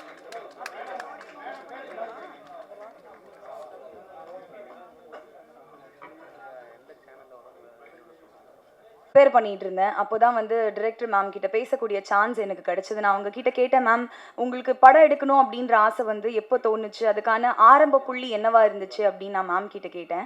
அவங்க பதில் சொல்றதுக்கு முன்னாடியே மேம் பக்கத்தில் நின்றுட்டு இருந்த ஒரு அண்ணா வந்து கடகடன் மேம் பற்றி நிறைய விஷயங்கள் எங்கிட்ட சொல்ல ஆரம்பிச்சாங்க. மேம் ரொம்ப அன்பானவங்க, எங்கள் எல்லார்கிட்டையும் வந்து ரொம்ப பாசமாக இருப்பாங்க, அவங்க ஒரு குழந்தை மாதிரி, எல்லாரும் நல்லா இருக்கணும்னு நினைப்பாங்க, ஆனால் அவங்கள நிறைய பேர் ஏமாத்திடுவாங்கன்னு அவர் ரொம்ப வெள்ளந்தி என்கிட்ட சொல்லிட்டு இருந்தார். அந்த அண்ணா சொல்கிற பாயிண்ட்ஸ் எல்லாம் நான் கவனிச்சிட்டு இருந்தேன். அதுக்குள்ளே டக்குன்னு திரும்பி மேம் பார்த்தா அவங்க கண்ணெல்லாம் கலங்கி இருந்தது. ஆமாம், நம்ம இவ்வளோ அன்பாக இருந்தாலும் நம்மளை ஏமாத்துறாங்கல்ல எல்லாரும் அப்படின்னு அவங்க சொல்லும்போது உண்மையாகவே ஒரு குழந்தையா ஒரு குழந்தையாக தான் என் கண்ணுக்கு அவங்க தெரிஞ்சாங்க. ஸோ ஒரு சினிமாவை பொறுத்த வரைக்கும் ஒரு படத்தை எடுத்து இந்த ஸ்டேஜ் வரைக்கும் கொண்டு வர்றதுக்கு அவங்க எவ்வளோ கோத்ரூ பண்ணியிருப்பாங்க ஒரு ப்ரொடியூசராக ஒரு டிரெக்டராக அப்படின்றது என்னால் அந்த மொமெண்ட் புரிஞ்சுக்க முடிஞ்சுது. ஸோ இந்த ஷோவோட தொகுப்பாளினி ஆங்கர் அப்படின்றதெல்லாம் தாண்டி ஒரு சாதாரண மனுஷியா ஒரு சக பெண்மணியா மேம்க்கு அவங்க இன்வெஸ்ட் பண்ண பணம் இந்த படம் மூலமாக அவங்களுக்கு திரும்ப கிடைச்சிடணும். இந்த படம் மக்கள்கிட்ட கண்டிப்பாக ஒரு பெரிய சக்ஸஸை அந்த படம் டேஸ்ட் பண்ணியே ஆகணும் அப்படின்ற பர்சனலான ஒரு ஆசை எனக்கு வர ஆரம்பிச்சிருச்சு. மேம் மக்களை பொறுத்த வரைக்கும் சின்ன பட்ஜெட் பெரிய ஹீரோ சின்ன ஹீரோ அதெல்லாம் தாண்டி நல்ல கண்டென்ட் இருக்கா மக்கள் பயங்கரமாக கொண்டாடுவாங்க. ஸோ நீங்கள் எதுக்குமே வருத்தப்படாதீங்க. படத்தோட ப்ராசஸ் பற்றி நீங்கள் எங்களோட ஷேர் பண்ணிக்கோங்க. படம் நல்லபடியாக அமையணும் அப்படின்னு எல்லார் சார்பாக நான் உங்களுக்கு வாழ்த்துக்களை தெரிவிச்சுக்கிறேன். Please ma'am.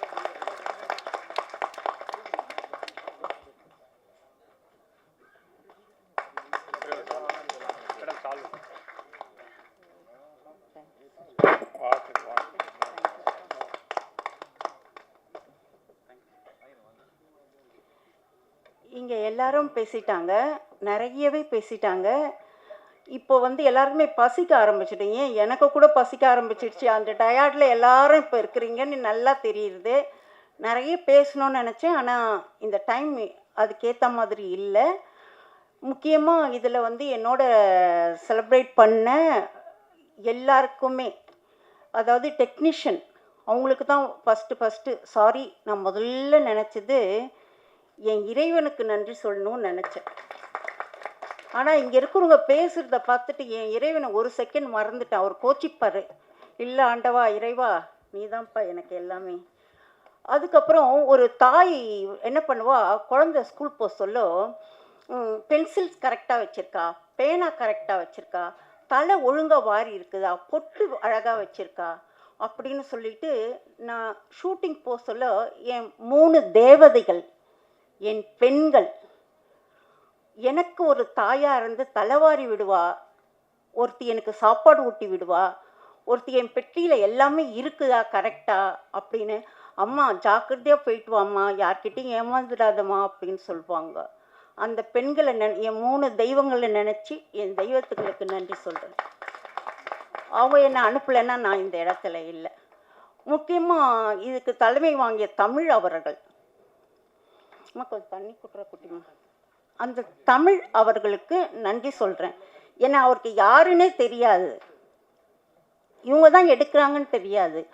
ஆனால் அவர் ஸ்டூடெண்ட்ஸுக்கு மற்றவங்களுக்கு எல்லாம் அவர் சொல்லி அனுப்புறது, ஒரு பெண் எடுக்கிறாங்கப்பா அவங்களுக்கு போய் ஹெல்ப் பண்ணுங்கன்னு சொல்வார். அந்த தமிழ் அவர்களுக்கு என் நன்றியை தெரிவித்து கொள்கிறேன் மனசார. அதுக்கப்புறமும் லிங்கேஷ் ரொம்ப நல்லா நடிப்பார். என் முகம் கொஞ்சம் சோகமாக இருந்தால் கூட, என்ன மேடம் என்ன சோகமாக இருக்குறீங்க, என்னப்பா இந்த சீன் எப்படி வரும் அப்படின்னு கேட்பேன்.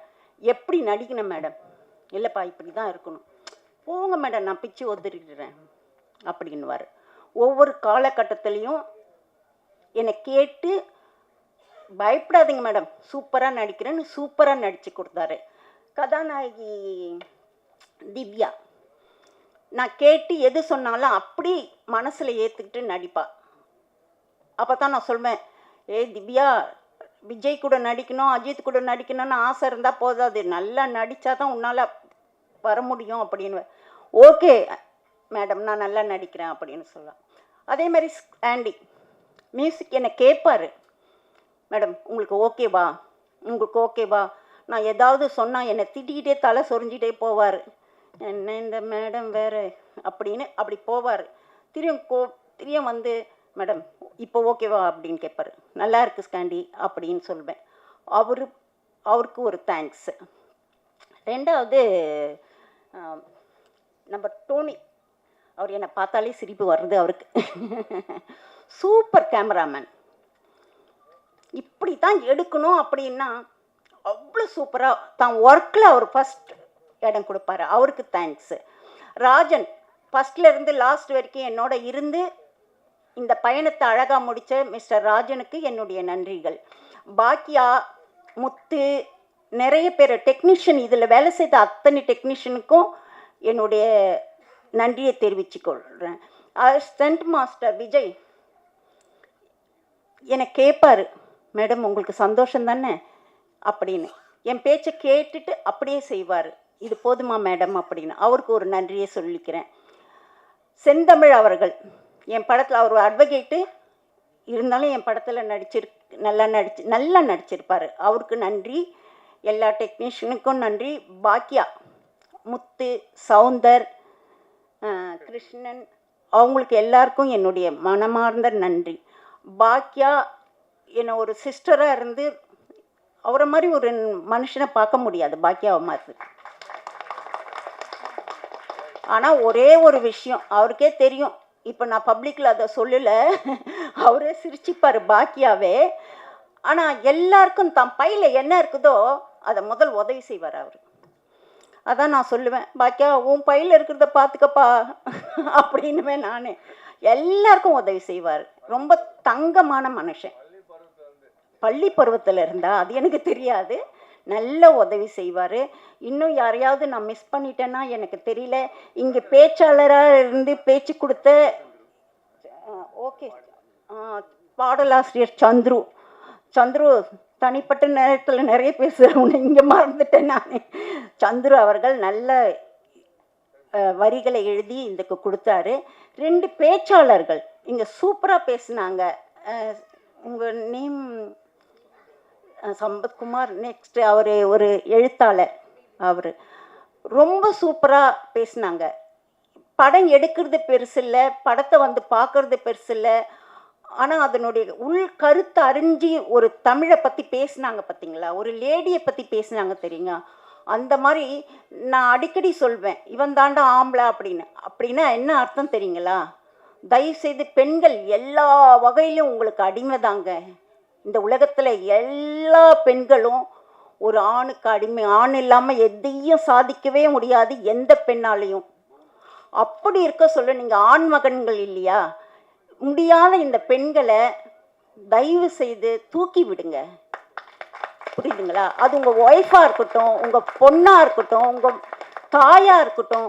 நாங்களாம் ஒன்றும் பண்ண முடியாது இந்த உலகத்தில். உங்களை தவிர நீங்கள் இல்லாமல், ஒரு ஆண் இல்லாமல் ஒரு பெண் என்னத்தை சாதிக்க முடியும்? நெவர். வேணால் காலோட தூக்கி விட்டுக்கலாம். நாங்கள் எல்லாத்தையும் நாங்கள் செய்துடுவோம், நான் எல்லாத்தையும் ஆண் இல்லாமல் ஒன்றுமே முடியாது. ஸோ ஆண்களுக்கு நம்ம அடங்கி போனோம். நாங்கள் அடங்குறதால நீங்கள் பெரிய காலரை நீங்கள் தூக்கி விட்டுக்காதீங்க.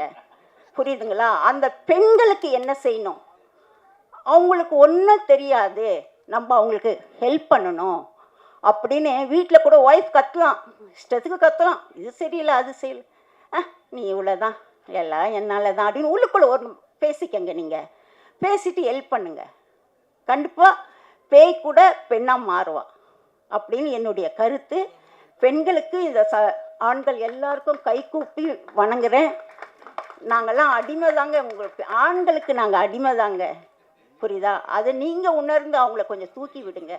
இப்போ எனக்கு இங்கே வந்து அமர்ந்திருக்கும் அனைவருக்கும் மிக்க நன்றி. இந்த சபையில் இவ்வளோ நேரம் எங்களுக்காக காத்திருந்து என் உறவினர்களுக்கும் நண்பர்களுக்கும் அனைவருக்கும் மேடையில் அமர்ந்திருக்கும் பெரிய அனைவருக்கும் என் வணக்கத்தையும் நன்றியும் தெரிவித்துக் கொள்கிறேன். வணக்கம்.